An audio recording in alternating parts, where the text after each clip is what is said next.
Did you ever think you would make it? I feel I'm so close I could taste sweet victory. I know this life meant for me. Adam, what's your point? The future looks bright. My handshake is better than anything I ever saw. It's right here. You are a one-of-one? My son's right about I don't think I've ever said this before. All right. So we have a special guest here with us. He's probably one of the best-looking guys out there in the marketplace doing content, and he's a very good communicator, smart, successful businessman from Las Vegas. Bradley, it's great to have you on the podcast. Thank you for having me. And we've spoken over the years many, many times. You came to our office in Dallas maybe 10 years ago. No, probably. Yeah, 10 years ago, 15, 16, something like that. And then the relationship started from there. But we'll learn more about Brad here in a minute and get into stories. There's an operator that became the president of Levi's. She tweeted something about one of her employees coming to her office, putting her foot on the table, saying you're a horrible leader. Tom retweets it. I read it. I reach out to her. We have to talk about this because I want to get your thoughts on how you would react if somebody were to put their feet up on their table. And I said, with only one exception, I would be okay with it. If they're willing to put their feet up on the table and they're wearing brand new FLB shoes, I may entertain it. Aside from that, I'm not okay with it. Now, let's get into the stories. UPS just announced they're laying off 30,000 employees, another cut. And that's a lot of jobs, folks, because UPS has got some 500,000 employees. 30,000 is about 6% of the workforce. Amazon introduced that they're letting go of 14 to 16,000 people. So we'll address that. California, something very interesting happened. Can you imagine how embarrassing it has to be that you're the governor of a state and you're doing such a horrible job with permits after people lost their homes, and you can't even get involved in your own city, the big cities, Palisades, LA, to get these people permits. Only 2,500 people got permits, 13% of them, and only 10 homes have been rebuilt from the fire, that the president finally says, listen, this governor of the state, whatever his name is, we're overlapping. We're going to come in and expedite the permits to the people. You can take your time. Horrible, horrible look while this is taking place. And on the other side, Tim Walz from Minnesota is having a conversation with the president, saying, what can we do to make this place good? Jacob Fry even talks to the president, allegedly then does something dumb that to the point that the president had to tweet about it today on, hey, can somebody knock some senses into this guy after the conversation we had? He can't say stuff like this. He's playing with fire. We'll talk about that as well. Trump administration cancels $30 billion in Biden-era loans.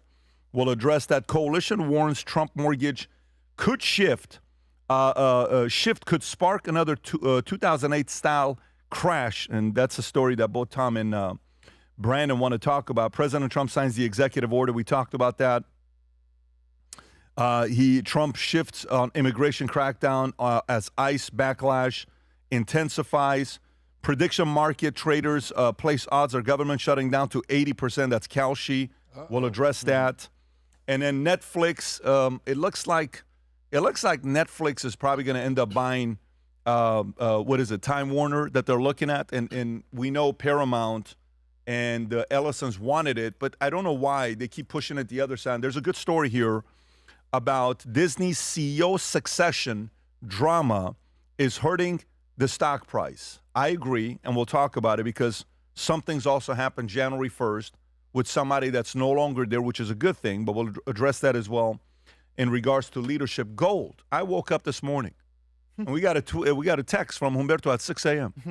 Gold is now $5,300 an ounce. So if you bought a kilo of gold a few years ago for $52,000, this morning it's worth $172,000.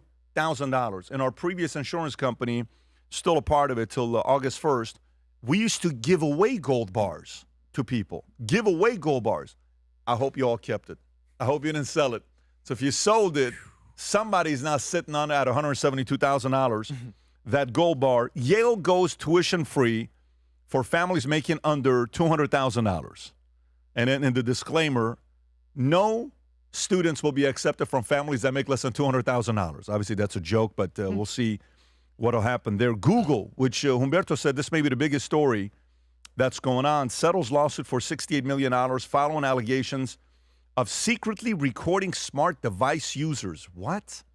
Recording you? Is that what happens when you talk to somebody and all of a sudden the website comes up of a product you were talking about? Maybe. $68 million, to be honest with you, it's not a lot of money for a company that's worth a couple $1 trillion. So they're probably sitting there saying, like, giving away $68. It's not a lot of money to them. Humanity needs to wake up to dangers of AI, says Anthropic chief. Health insurance, this is a big story that we'll get into as well. Tom's got some thoughts on this, so does Brandon. Health insurance is now more expensive than mortgage for these Americans. Who are these Americans? We'll address them. Co-buying is rewriting home ownership, and romance is no longer required. You know what co-buying is? Me and Brad are 23 years old. We're hanging out. We're partying. We're having a good time. And we said, why don't we buy a house together? We're not partners. We're not married. We're just buddies, and we buy a house together. That's apparently becoming a thing. I don't know if I like it, but we'll talk about it, especially when you're doing it a bit early. And then we got a couple other stories that we'll get into why your bills, utility bills, are out of control. It's not just the Arctic blast or AI, and 1 in 5 Americans can't afford their heating bills this winter as people are blindsided by utility costs. I got a couple other stories here if we'll get a chance to get into it. Apparently there's a new competitor to TikTok that just came out that everybody is talking about. It's number one right now on apps, ahead of everybody. Everyone's downloading it because they're worried what's going to happen with TikTok. We'll address that as well. This morning, we were trying to get a couple handles. Apparently, those handles are taken. So we'll see what happened with that. Having said that, folks, once a year, we host an event called the Sales Leadership Summit. That event is coming up in the next 2 months. It'll be in South Florida at Trump Doral. And it's for those of you that run a business, because sales is king. Most people don't understand the power of developing sales leaders that develop sales people. This video will break down what's happening at SLS, and hopefully those of you guys that are doing $1 million plus, you'll get a chance to get a ticket for yourself. Go ahead, Rob, play the clip. So many years ago, I realized the size of your income, your network, your lifestyle is a pure reflection of the size of problems you solve. So for me, going back 20-some years ago, I was a good salesperson. I learned how to sell. I knew if I ran 3-4 appointments a day, I could sell 2, 4, 6, maybe 8 insurance policies on a given day. Then I asked myself, how do I sell 50 in a day? How do I sell 100 in a day? There's no way I can do it by myself. I had to solve a big problem and go from being a salesperson to being a sales leader. By the way, it is very different being a salesperson than being a sales leader. That's a massive problem to try to solve. What happened later on? I went from selling 2 to 3 policies a day personally to eventually we sold 1 million insurance policies with our company, and we sold that company for $250 million. 3 years ago, licensing 60,000 insurance agents. We solved a massive problem, got paid massively. Let me bring it back to you. In America today, according to the Bureau of Labor Statistics, we have 13.4 million salespeople in America that go out selling every day working for commission. We have 132,000 VP of sales, according to LinkedIn, and we have roughly 8,000 chief sales officers in America. Now, when it comes down to putting the hat on of being a sales leader, it's a very different accountability, tough conversations, challenging, transferring your knowledge on how to get referrals, how to follow up on leads, how to properly follow up where you don't offend the person, the script you use when you DM versus when you email, which is when you make a phone call, how to give better presentations, the types of phone calls to make, the types of contests to run, how to hold them accountable and drive them and not upset them and they still want to come. How do you steer competition? All of this are things companies that solve big problems that become multi-billion-dollar companies do. So once a year, I host a conference called a Sales Leadership Summit. This happens once a year. To attend this, you need to do a minimum of $1 million a year and have 5 salespeople that report to you. If you want to join us at this year's Sales Leadership Summit, that happens end of March, we'll go through a 200-page manual together on how to go through A through Z of being a great sales leader.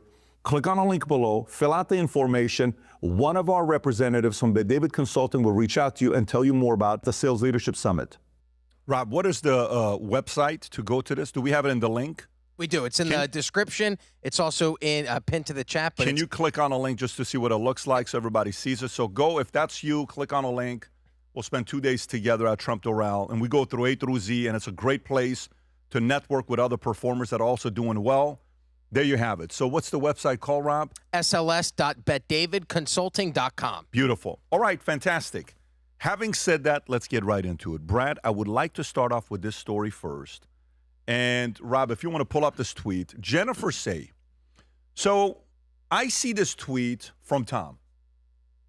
Tom puts it up. I take a look at it.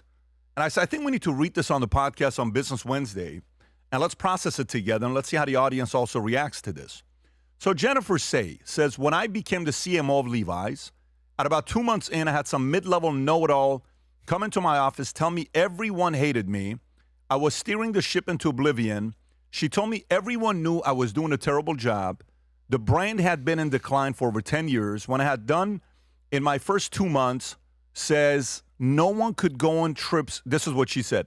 Say no one could go on trips anymore unless they had a role at the photo shoot or event. No more boondoggles. So this is like we're just going to hang out and nothing happens. No drinking at events or concerts we were hosting. We were there to work, not party. Says marketing needed to feature actual product in the ads. Say we needed to move away from dark and moody and into the realm of fun because people have fun in jeans. Awful, right? She wanted me to know, she said, she was trying to help. She put her feet on my desk while saying this. Needless to say, this was not a person who was very good at her job. And I wasn't doing mine to be liked, so I didn't care if everybody hated me. I was trying to turn a business around that had been flailing. I took the responsibility seriously. 6 years later, we had a very successful IPO. 2 years after that, I became the brand president. These people complaining about a new leadership are lame. They always do it. They want it how it was, even if how it wasn't working, and it was even lamer. It's lamer that Variety writes about it. She's talking about Barry Weiss. So, Brad, has this ever happened to you where you're in a leadership situation, you come in, you're trying to change things around, and somebody sits there and tells you, Brad, you have no clue what you're doing. This is not the right way to do it. Your team doesn't like you. You got to change. You got to listen to me, Brad. I know what's good for you. How do you handle it if this has ever happened to you before? Well, I mean, it has happened, most definitely. The way I handled it was to just ultimately get rid of the individual, because that's a clear indication that you've got an enemy within the ranks, especially if they're putting their feet on the desk. Like, that's just straight disrespect. And again, I think if you have confidence in where you're going, you know, you just keep pressing forward. Distractions are inevitable, but I just eliminate the noise. Immediately. So you're not even giving this person a second chance? If they were the one that knew everything, they'd be in the seat I'm in. Okay, fair enough. Tom, where are you at with this? Well, I agree with that and more. I love the fact that Jennifer Say went out to say this and to encourage people that are coming into a business to turn it around. And the fact that the business was flailing and not doing well means people weren't doing their jobs. And then this person puts their feet up on my desk to tell me about this and to completely usurp any modicum of respect for what my role is there. That's 3 strikes. You don't leave my office with a job. I would just say, respectfully, this place hasn't been working. You were part of it. I love the fact you're putting your feet up on my desk and you're trying to tell me how to do it. I'm going to save several steps here. You are an at-will employee in this country. And guess what? I am relieving you of the terrible obligation to get up and be to work on time. It stops here. I'm serious. I would conduct a smooth, elegant departure discussion at that moment. Jennifer Say coming out and talking about this is bold. You know, and Jennifer's a liberal. She's a self-identified liberal, but she's a leader talking about doing the right things of leader. You don't have to agree politically with people to do the right thing and to drive your organization. I think conservative values help. I think adherence to capitalism helps, but you don't have to be all that. Look at what she did. I love this and I applaud it. By the way, you know what she did? Bold. She started a brand called XXXY, okay, which they run. Married, husband, 4 kids, used to be a great gymnast herself in the past, champion, broke her leg, some very difficult videos when you watch it, how she injured herself. Her dream was to go be a gymnast going to the Olympics. But you know what this reminds me of, Tom? Here's what it reminds me of. It reminds me of a few different stories. And that's why I was, you know, when you are building a business, the other day a guy sends me a Minect and he says, hey, my boss is telling me if you think you can do it better, go do it better. But you would do in a better position at the job that you have right now And if you stick around here long enough, eventually you may have, he's been with the company for 10 years, no equity, no profit sharing, no LTIP, nothing. And he's kind of upset. And he says, what do you think? Do you think I should go start something or stay here? I said, let me tell you how the market works. The market is brutal. The market will tell you who is right and who is wrong. If you want to be right, go prove it. But maybe he's right. Maybe you're right. But someone's going to be right and someone's going to be wrong. Years ago, when I was becoming a broker, I'll give you the exact month. It's December of 2003. I become a broker, and one of my guys that, was one of my best guys, he has a choice to stay with me or he has a choice to go work with somebody else. That was the exchange when he became a broker. His name is James. Good-looking South African guy. Prospect him and his wife at Universal Studios while they were making out in the elevator nonstop. They're kissing, and I'm with my girl at the time. I'm like, they're kissing for 30 seconds where it's getting a little bit uncomfortable. You know, Brad, when somebody does that in front of you, you're like, can you kiss for a second, maybe 3 seconds? 30 seconds macking, right? I said, are you guys okay? I said, what's up with you? In an elevator. We just got married tonight. I said, you guys just what are you doing at Universal Studios? Well, we just, we kind of did it. We didn't tell the family. I said, okay, I recruit the guy. He's a future commodity broker. He comes in. I'm a greenie getting into the insurance space. And he says to me when I got promoted, Patrick, let's face it, we both know her and I are going to be way more successful than you in this business. We helped you become a broker, but there's no way we want to work with you. We're going to go work with this other lady named Jamie. And I said, okay, listen, it's your choice. I can't do nothing about it. Tom, this is December of 2003. How old am I? I'm 25 years old. I'm looking at this guy telling myself, this mother, I'm just going off of my mind.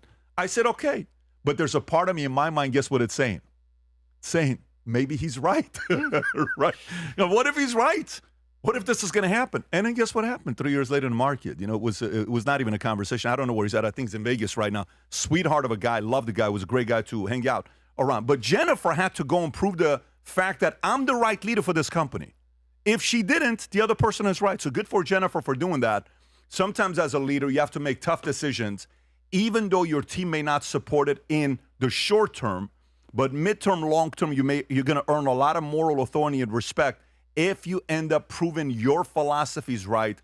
That's exactly what she did, and I'm proud of this story. I wanted to share with them. Brad, do you want to add anything to it? I want to know what happened. What'd she do? Is the person fired? Oh, she fired him right off the bat. Perfect. Yeah, she fired him right off the bat. And obviously she wasn't there longer. Now, she became president of Levi's. Yeah, that's pretty big. Now, question, like to slightly play devil's advocate, where's the line between giving feedback and being? I know there's disrespectful things in there, but you're not saying that you're like just straight up against feedback and pointing out blind spots, right? Let me give you an example because you're a national security guy with politics. Right. Trump gets in first term. Everybody tells him, listen, this isn't New York. Remember when he first got in? Yeah. This ain't New York. Let us tell this you ain't how real it estate. Works. Here's how we do things. Yeah. And he's sitting there saying, you're part of the problem. You are the establishment. You want me to listen to you? You're out of your flipping mind. And that's the fight with the people that are part of the country club mentality that this is what we do. And I got the car. Don't ruin our lives because we get to take advantage of all this other. He said, no. I'm here. We're changing the rules. And obviously there was a massive disruption. So, but be respectful. Right. If somebody wants to give an idea to us, you give me ideas all the time. We sit down, we have conversations. If you're respectful, they'll entertain it. Putting your feet up and saying nobody likes you and all this other stuff, you better be right about what you're talking about. Let me get to the next story here. This is another guy that thinks everybody likes him. But unfortunately, he lacks in leadership. He does run one of the biggest companies in the world. This company is not called NVIDIA. This company is not called Apple. It's not called Google. This company is called California. And his name is Gavin Newsom. And his state's got kind of a lot of problems. Rob, is that a clip of what's going on in California? Yes, sir. It's so bad, folks, that the president tweeted something that we have to address today on the podcast. Rob, go ahead and play the clip. Go for it. President Trump has signed an executive order which the White House claims will speed up rebuilding after the wildfire disaster. The order aims to allow residents who are using federal emergency funds to rebuild to bypass the local permitting process. California officials are expected to challenge the order. Governor Gavin Newsom responded on X, asking the federal government to send funds to rebuild, not take over the permitting process. LA County Supervisor Catherine Barger issued a statement saying she welcomes any effort to responsibly accelerate rebuilding. She says LA County already has a self-certification process and a streamlined approval process for modular factory-built homes and pre-approved plans.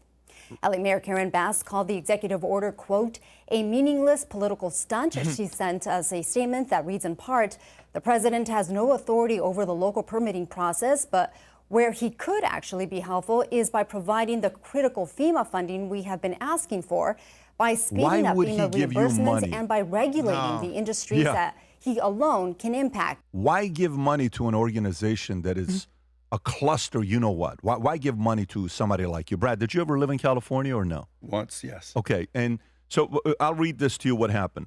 So he's taken over in the area of the rebuilds, okay? Newsom has failed and Trump is saving the people.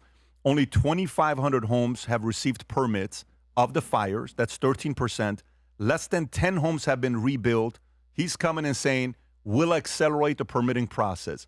If they do that, and I'll ask an open-ended question. One, how do you think Newsom handled the fires and, you know, the rest of the Bass and others handled the fires? And what do you think about the story with Trump taking over? Well, I think someone needs to. It's clearly evidence of local government failing, if you ask me, which is obvious, and I think everyone knows it.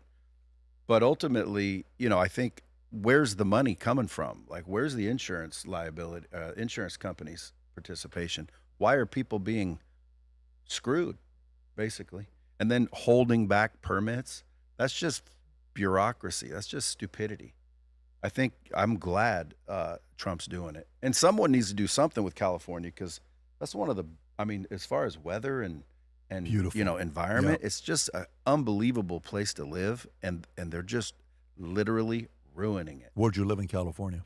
Well, when I was there, I was in Reseda. Really? Yeah. No, like CSUN, Northridge. Northridge, Chatsworth. Oh, wow. Right around there. What business were you in Chatsworth? Because Chatsworth was famous for some unique industries back in the days. What was it? What was it? Chatsworth at one point. It wasn't that. What year were you in Chatsworth? You saying porn? But it was at one point. Hell no. 80%. I don't know if you knew this. Or I was the manager of Bally Total Fitness in Chatsworth. And all our members were part of that space. But Tom went to CSUN, which is in Reseda. So we have something in common. We all lived in the same area. What year was this when you lived there, by the way? Oh, man. It's got probably 89. 89. Yeah, I went down there to I got a part in a movie and thought I was going to be a movie star. So I went down there and ended up ultimately homeless on a beach. And so the way you get off the beach is you find a girl that's not homeless. So I ended up moving over there because that's where she lived, and she allowed lived me where? to, in Reseda? Yeah. Got it. And she allowed me to stay there. So I just went wherever I was welcome. Tom, your thoughts with what's going on in California? Oh, this is like a Tom Petty song. She was a good girl living in Reseda. Yeah. My thoughts on it, as somebody has to Tom, by the way, Brad, this. just so you know, Tom's trying to be a comedian.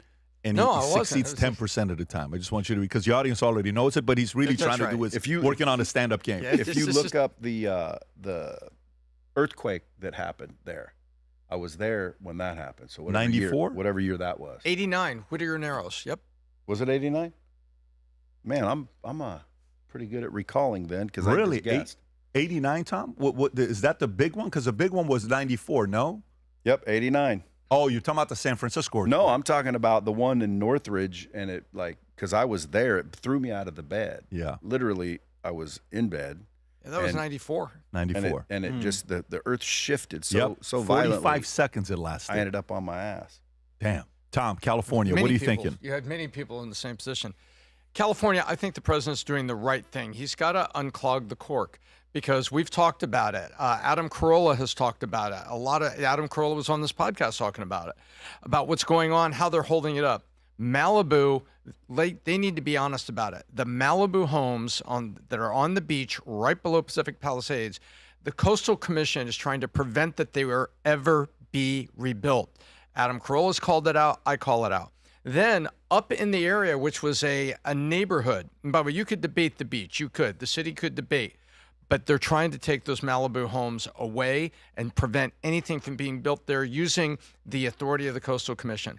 Up in Pacific Palisades, you just saw the video that we showed. There's cleared areas, there's old foundations just sitting there and people waiting to get rebuilt. But the permitting process is taking forever. It's the bureaucracy of downtown, and they're hoping for defaults so that developers favorable to the city can buy tracts of it, and they want to put affordable housing up. Let me translate that. They want to put apartment buildings up because they feel like they need more units for, here it comes, homeless. So these agendas coming from the city. So there's the bureaucracy and agendas coming from the city. And what happens is, just like when that young man did a simple video in Minnesota and exposed all the fraud that was going on there that triggered a lot of the mayhem, guess what? The president, by unclogging this, is about to expose agendas by the Coastal Commission. What do you think he's going to do, though? What do you think he's going to do? You think it's going to be like permitting the way he said, I'm going to give nuclear permit site within 3 weeks? You think it's going to be that fast? Two things. He has the power of the purse because California is a consumer, not a contributor of dollars on the federal stage. California consumes a lot of dollars now. Their Medicaid is bankrupt. They've bankrupted hospitals. They need federal money and grants flowing to them. That's why Karen Bass, the mayor, says, no, why don't you send the money through FEMA? But in FEMA, they list the organizations in FEMA. There's a bunch of NGOs that have nothing to do with the fire area, that have everything to do with downtown LA and, more money going to not solve the homeless situation. So what the president can do is, by holding up money and pushing this way, say, I'm going to do it, he's about to shine a spotlight on it because he can hold back funds to California if they don't cooperate with the order. You have no authority here. Okay, so you're saying you're not going to cooperate with it? We're not going to do that. You would take us to court. Okay, well, let's do this. Turn off the valve. Turn off the money. Hold things back. And that's exactly what's about to happen. Chamath was tweeting about it last night. There's a lot of people that are cheering this, saying this is the pressure that the president can bring on this. Brandon. Yeah, I was going to say the exact same thing in part. So it's 33% of California's budget that comes from the federal budget. So yeah, he's got the ultimate lever here to put pressure on them. And I mean, this is like, my God, this is just layers and layers of helplessness and problems for the people there. I mean, the people who are trying to rebuild and can't get a permit are people who could afford to rebuild. I mean, it's already, $800,000 on average for a house in California. So those are probably $2 million homes. A huge percentage of them weren't even covered by insurance because their insurance got pulled or retroactively said they weren't going to cover it. So, just getting the permit to build the thing is probably for a small portion of people. A lot of people can't even probably rebuild it if they did get the permit. So, the fact that they're making it this difficult for them, I think that is a screaming verification that there is something weird here, where there's an agenda to build something different, make it fundamentally different than it was before, because it was a residential thing before. Now they're probably trying to make it like some Section 8 type of situation. So, I think the lever here for him is to cut off that 33% of their money that comes from the federal budget, because it's a disaster state. What happens if he succeeds? What happens if he succeeds? What happens if he pulls it off? What happens if all of a sudden Californians are like, I got my permit within 2 weeks. I got my permit within 30 days. Now that the president took over, I got my Fair Act money that came through. It was much faster. I got this. What happens if those things expedite? 5% shift in California popularity or approval. You think so? Yeah, that's it, though. I think so many people are so blindly against him that it wouldn't move the needle that much. But I think more California people like him than we know of. I think their voting is very... Brad, what do you think would happen? I would agree. I mean, people are just going to realize that a lot of the excuses, were bureaucracy. And so they're going to lose trust in the state of California, the politics. Yeah, but I think it's happening anyway. I think, again, there's more, like he said, there's more people that are not pleased with the local government than they let on. Tom. But it also said something about manufactured homes and modular homes. There's expediting for those. Like, you're going to replace the homes that were there with mobile homes. That's embarrassing. That's exactly right. That's ridiculous. Again, these are $20, $30 million homes. Who's running the place? And when you say, well, these guys, who is allowing it? Yeah. Makes no sense. Tom. I think what happens here is California will do everything they can to not let this be successful, because the price of this being successful is massive. 5 points. What was the Rob? What was the actual margin of victory for California as a whole in the presidential election? And if this moves 5 or 7 points, led by the Central Valley, led by northern San Diego, led by Orange County, which, by the way, the people of color in the areas that I've mentioned are the ones that are flipping. There's not suddenly more white farmers in Central California. It's his second and third generation Hispanics that are like, hey, wait a minute, what's going on here? It was 50, 58, 38. That goes 53, 43. Suddenly that becomes 10 points. It goes from a 22-point, remember, because the percentage points come off each end, becomes a 10-point swing California that once upon a time was completely in play. And you're looking at maybe congressional traction in San Diego and Congressional traction?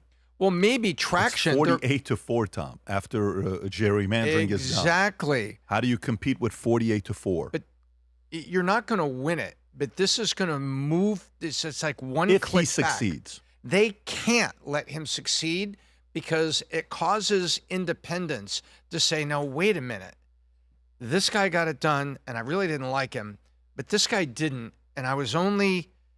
Why again did I vote for Gavin Newsom? There are independents that reflect. Other people will just never. This is embarrassing, by the way. And by the way, can you pull the Chamath tweet back up, Rob, please?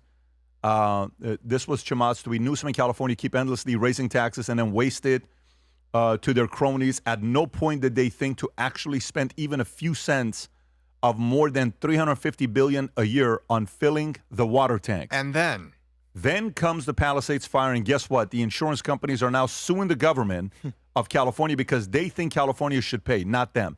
If you were them, wouldn't you do the same? This is the price of incompetence and larceny by our government representatives in California. When will enough be enough?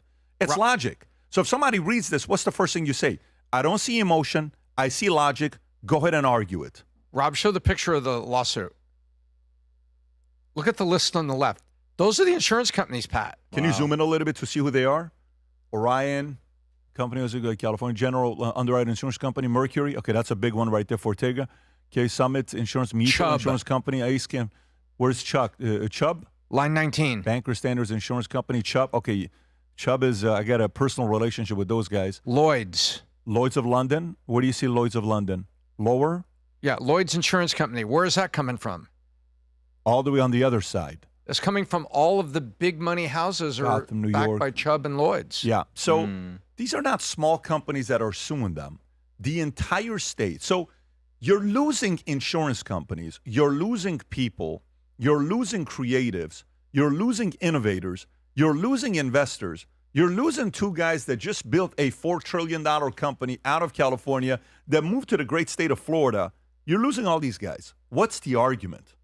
What's the argument with what's happening? I mean, the idea is to bring families that just want to build businesses, buy properties, take care of their kids, and you're not creating a climate like that because now if I'm buying a house, I have to be worried if I can even get homeowners insurance. Watch this story that came out on insurance. So a story came out talking about, where's the one with California insurance? Okay, I'll skip that one. I'll come back to it. Why your utility bills are out of control. It's not just the Arctic blast. 1 in 5 Americans can't afford their heating bills this winter as people are blindsided by utility costs. When I find that California story, I'll go back to it. So let me read this to you. I'll read both of them because they kind of go hand in hand. And then Brandon and Tom, I'm coming to you with this. Energy costs are surging nationwide and stripping overall inflation. Last year, consumer prices rose 2.7%. Electricity costs went 6.7%. The primary heating source in the Northeast was up 7.4%, and gas spiked 10.8%. Why? Aging infrastructure. Many of the components that go into delivering power were built more than 50 years ago and are nearing the end of their natural life. The cost of replacing and updating technology like wires, poles, transformers, and towers ultimately end up being passed on to consumers. Battle Group, a consultancy that worked with Lawrence Berkeley National Laboratory last year to identify factors influencing retail electricity prices, estimates that spending on aging power transmission infrastructure has topped $10 billion. and it goes into explaining a couple different things. One of them is climate change they talk about. The other one is natural gas price swings and then data center demand. And the last one talking about 1 in 5 Americans can afford their heating bills because of what's going on. Over 200 million people in America were hit by the storm that came in, snow and the rain and Arctic. The winter gas and electric bills in these regions could climb by 10% or more over last year, according to National Energy. Winter bills for electricity heated homes will exceed $1,000 across the country. So I can go on read these other numbers that they have here. Brandon, why do you think this is happening? Yeah, so things are a little bit different in the Northeast, and I was talking to my parents about this because they live in the Northeast, and it's 80% of all the homes are heated by oil, as I mentioned there, are in the Northeast. So very different than the rest of the country. And what's happening right now is that since it's been 10 to 0 degrees there for the past month or so. So for example, most houses will have a 300-gallon heating tank, and oil is about $3.65 a barrel, or excuse me, a gallon. And for example, you got to fill the thing up like once every 2 weeks or every 3 weeks. So it's like $2,000 a month right now for my parents' home to fill the heating tank. And like, you really don't have a choice. $2,000 a month. Yeah. What was it before? And it's like half of that when it's less cold. It's normally like around 30 degrees there or so, but there's been a cold streak. So part of it's like aging infrastructure. Yeah, sure. Part of it's just a bad stretch of cold weather. But it's fascinating to me how we spent a couple $100 billion a year over the past couple of years from this Inflation Reduction Act, like where the states are cramming solar installations and wind turbines down the people's throats, giving you every incentive in the world to fortify that. But, like I said, a third of the entire region in the Northeast is their heat comes from the oil tanks. So, that all that stuff's old. So why is the government pushing these things down our throats that aren't efficient ways to generate energy? They're letting these aging tanks be the main source that people have, and a lot of people can't afford to fill their tank up twice a month. So it's funny where the priorities go. It's funny that we send all this good money after bad investments, but we're letting the vast majority of people literally can't heat their house right now. They're relying on fireplaces or wood pellet stoves. Tom. Well, I find it very interesting that how Yahoo Finance writes a story. Energy costs is something we need to talk about. Energy costs is something that needs to come down for Americans. The Yahoo Finance story was quoting 4 different places last year. So it was talking about the last Biden winter. Isn't this interesting? And they're trying to lay this at the feet of Trump and data centers. Although the article goes on to say that there are more things, there's aging infrastructure and stuff. Well, this is true. And this is why one of the first things that the president said, and we were at the inauguration, and he got huge applause. What did he say? And as for energy, drill, baby, drill. And so he's trying to, look what he's done with Venezuela. Look what he's done with permits, there we go, for additional drilling in the Gulf of America and in the Permian Basin and places everywhere except California that has been forcing oil-producing companies out of the state through regulation. This is where the president can have traction on getting heating oil costs down this winter. And then he's already said to Microsoft, and he negotiated with them and said, hey, look, if you're building a data center, you cannot dump that increase in cost onto the consumer. So he's already aware of it and already drawing a line on it. So we need help for the people that live in the Northeast. We need the power companies, and we need the supply of oil to come up and the barrel cost to come down a little bit. Those people with stock in Chevron and Exxon on the exploration side will disagree with that, but that's what we need, because that will help. But this article has a lot of stats from last year, and there is a reduction in heating oil costs this year. Is it huge? I want to see a direct comparison. And by the way, while that's happening, you see reports that some places gas prices are hitting $1.99 in the States. Some places, definitely not in California, but some places, Californians may need to drive 800 miles to get it for $1.99 and then come back to California to save some money on that gas because where the prices are at. But it's a nice drive. Yeah, Brad, I'm going to get to this next story. I'm going to come to you with this because, you hear stories right now with UPS cutting 30,000 jobs. in sweeping cost savings push. Okay, so this is UPS. Bloomberg story came out yesterday, Rob. I don't know if you got a clip on this. Go for it. UPS announced it's slashing an additional 30,000 jobs on top of the 48,000 jobs it cut last year. The new cuts are all operational positions, including drivers, according to the company, part of a massive restructuring, winding down a partnership with Amazon and turning toward automation. You hear that word. In the same announcement about the job losses, the company reported that fourth quarter profits had jumped to nearly $1.8 billion, beating Wall Street expectations. How many of these jobs that were fired were union, Rob? Do we know? Is it 100% of them? Let me take a look. So, and what is the process when you fire union employees? What happens there? Is there a different severance you have to follow? Is there a different guideline you have to follow? I'm curious, while you're looking that up, Brad, for yourself, some of the people right now are worried. You know, am I going to get replaced by AI? Are these companies going to AI? Should I be worried about what's going to happen to my job? You know, and these are average people that are making maybe $80,000 to $130,000, $140,000.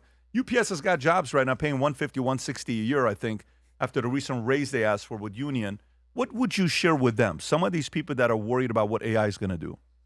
Well, I would say I wouldn't worry about getting replaced by AI. I would be worried about getting replaced by someone that's leveraging AI. You know, I think these 30,000 jobs that are being cut is really just an investment in UPS future. You know, AI is definitely going to make an impact. And if someone is not aware of that, they need to get aware real quick because it's crazy. So I think, again, UPS is looking at the numbers and realizing it's all about profit at the end of the day. I don't think that's a sign of decline. I think that's a sign of, you know, the facts and the bottom line is starting to, you know, shape up to where AI is just going to take out a lot of these jobs. What should they do? These are regular guys that got jobs. They're not business owners. I think not they need sales. to What can they embrace do? AI. Well, they need to become sales. One thing I learned, if you want to be financially successful, you need to get in the position to receive commission, one way or the other, whether it's a salesperson or an entrepreneur. But to sit back and think that you're just going to, you know, rely on how it's been, things are changing, and I think people need to take it seriously. Leverage AI, learn to train it, learn to leverage it. You know, where's that 30,000 cut going? You know, it's being invested in the future. So become the future. Is there a unique app you use? Because the average person, they think AI, OpenAI, a couple of these things that they think about. What is your favorite AI app you're currently using? Well, we use a couple of different language models. It just depends on what we're doing. I think they all have their own talent. You know, I think the best is to pick a language model and then create your own off of it. Off a language model.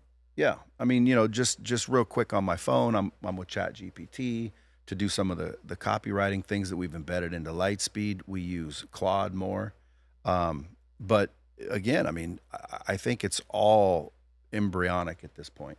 It's making some serious changes, and I think anyone that used to get paid for this is about to wake up to an ugly future, because again, I can drop your book into my training system, and it will create a Harvard level instructionally designed course based on your book. Mm-hmm.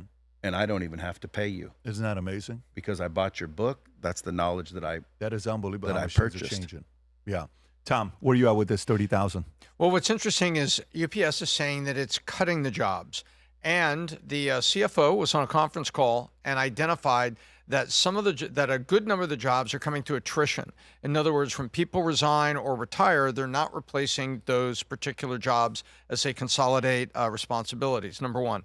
Number two, they had voluntary separation packages in areas where they had overhired during COVID. Remember, during COVID, nobody drove to Costco to pick up stuff. Nobody went to Target. Those were all being delivered by UPS. Remember that? Big boxes of stuff.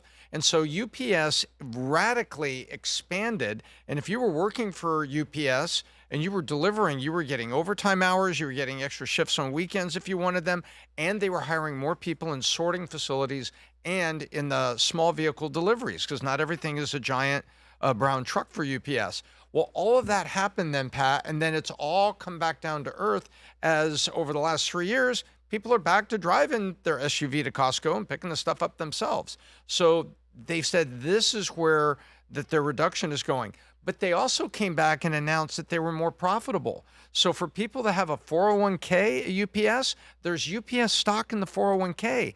Not only is that smart for the business, they're helping the people that are staying there. Your point, investing in the people, is dead on because they're helping people go, wait a minute, our stock is up, so it's in our 401k, right? Yeah. Well, that's good for us, for all the people that are there. So this is just the way that the market breathes, inhales, and exhales. And this is an adjustment by UPS. It's a sign of a well-run company. The headlines from the liberals like to be, oh, look at their cutting jobs. I look at it and I say, look what they've done for the 500,000 people that are still there. They're running a good company that's providing those people great jobs. Brandon, because you have a very different angle on why this is happening. Yeah, I mean, I think you know where I'm going to go. Yeah. I'm going to go to the unions. I mean, I think that whether it's unions or whether it's minimum wage requirements, I think that's the main cause of less jobs being available to people. Like, is it really a $170,000 job, the value that they're providing? Probably not, but the unions had to force their way, and they demanded that, and I even saw crazier numbers than that. So I think it's partially that, it's partially AI, but looking at this in a way of panic, I think it's a glass half empty mindset. I think there's so many opportunities with AI, and especially with just like the data centers being built alone. Like a lot of people who have gotten wealthy, I've noticed, like they just go in the direction the government's going in terms of like where the money's flowing. Like a lot of people made money in real estate when the government was incentivizing people to build houses during the World War II time period. A lot of people made money when defense contractors were, going crazy during World War II. But right now, data centers are the money's being poured into that the way it was during like the World War II or like the .com bubble. So like think of all the inputs, like the small little things that you could attach yourself to that go into building a data center. There's like probably a couple thousand different inputs, just like the simplest things that go into a data center, like the wiring, the HVAC, the raised up floors, every little piece of the infrastructure. You could attach yourself to that. And I was looking last night. It said that vendors that involve themselves in that, even if it's something like putting out SOPs for data centers, they could have a 10 to 14 times multiple just for having that system in place where they could set up a certain aspect of a data center. So that's where I think that's where people's minds should be, like where the money's flowing, rather than the scarcity mindset of, oh my God, all the jobs are going to be gone. Like the cycle's happened over and over again where half the jobs get wiped out by new technology, and then a bunch of new jobs that we never thought of appear. Yeah, I mean, if you force a company to pay $170,000 for drivers, okay, and you have to do it. I'm just looking it up right now on how it is to fire union and non-union. You know what it says? It's companies like UPS, when it comes down to firing people, they typically go to non-union because it's easier to cut with non-union than union. Union makes it difficult to cut them because there's all this red tape. You have to go through this process, that process. Non-union, you can just be like, nope, we're moving on. Union, you can't. That's obviously not a good thing when you have the control. Right. But the more and more and more companies push to force certain things happen under union, more of these companies are going to sit there and say, all right, let's double down on AI even more. Let's double down on AI even more. And then person that used to have a regular job, they're sitting there saying, wait a minute, I don't want to leave this company. You don't have a choice. We got AI to do your job now. And, you were so difficult with us for wanting to be part of union. We appreciate the fact that you challenged us. We took your challenge, and we now got AI that does your job even better than you. Thank you for that challenge. We're so grateful for you, Brad, that you got us to take AI seriously. Without you, life wouldn't be the same. You're amazing. We love you, Bradley. That was a quick shout out to Brad. So, all right, so let's get to the next story here on how this works, because I don't think we're going to see this is going to be end of these stories we're hearing about union. Let's talk about co-buying to see if you guys think this is a good idea or not. Co-buying is rewriting home ownership, and romance is no longer required. What is this co-buying stuff? Is it like cohabitating? Is that what that is? Or what is this co-buying stuff? Co-buying homes platonically. That's a trend emerging among homeowners today. Kate Wood, a lending expert, told Fox Digital that co-buying is attractive because housing is incredibly expensive in U.S. Wood said people are co-buying homes with friends and family members.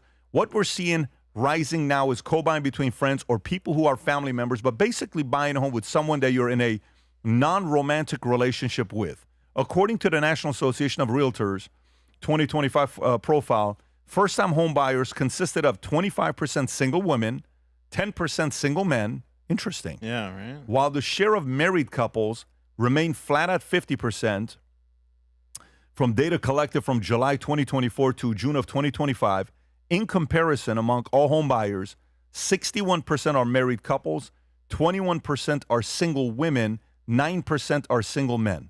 NAR also shared that the median age for buying a home for the first time rose from 38 in 2024 to 40. Wow. Additionally, purchases made by first-time homeowners made up 21% of all buyers in 2025. Christina Modares, a co-buying strategist, shared her experience in co-buying with friends and family and one romantic partner. I tried to buy a house when I was 23. I don't know why I thought I could do it on my own, she told Fox. I was just like, like I'm living with my 5 roommates, like I can do this. I love the fact that they're adding the like in it. I can do this. And then looking into it, I couldn't get a proof or mortgage. So I asked a friend and he was like, yeah, I'll buy a house with you. So that's how I kind of got into it. Brad, good idea or bad idea to go co-buy? I think it's irrelevant as far as, how you do it, as long as that you do it. If I can't afford it on my own, well, then partner up. Leverage another relationship, regardless if it's romantic or not. Just get it done. You're for it? Absolutely. Like, get it done. I think the result far outweighs the way in which you do it. How old were you first time you bought a house? 24. 24 years old. So that Reseda girl really took care of you. Yeah, no, I mean, she gave me a little bit of a launch pad. Oh, yes, very she did. cool. And at 24, you bought a house. What was it? Just a little, almost track home, Las Vegas, Nevada. What'd you pay for it? About $189,000. Really? And then very shortly thereafter, ended up selling it, or basically my wife did, my ex-wife. She took it. She took it. Yeah. That's qualified as a sale. Yes. But again, when it comes to purchasing a home, I think it's the American dream. I think everyone should do it. I don't see real estate being a bad investment. And if you need to go in with a buddy or a friend or, even 4, just get it done. All right. I think it's a good thing. Tom, tell me you have a different position because I want to see a debate on this. Do either one of you guys have a different? Okay, yeah. Brandon does. Yeah. Tom, your thoughts? Well, I agree with the concept of buying and creating stability because that creates commitment. If 2 people buy, then it creates commitment. If one of them is an idiot, that's going to create incredible stress.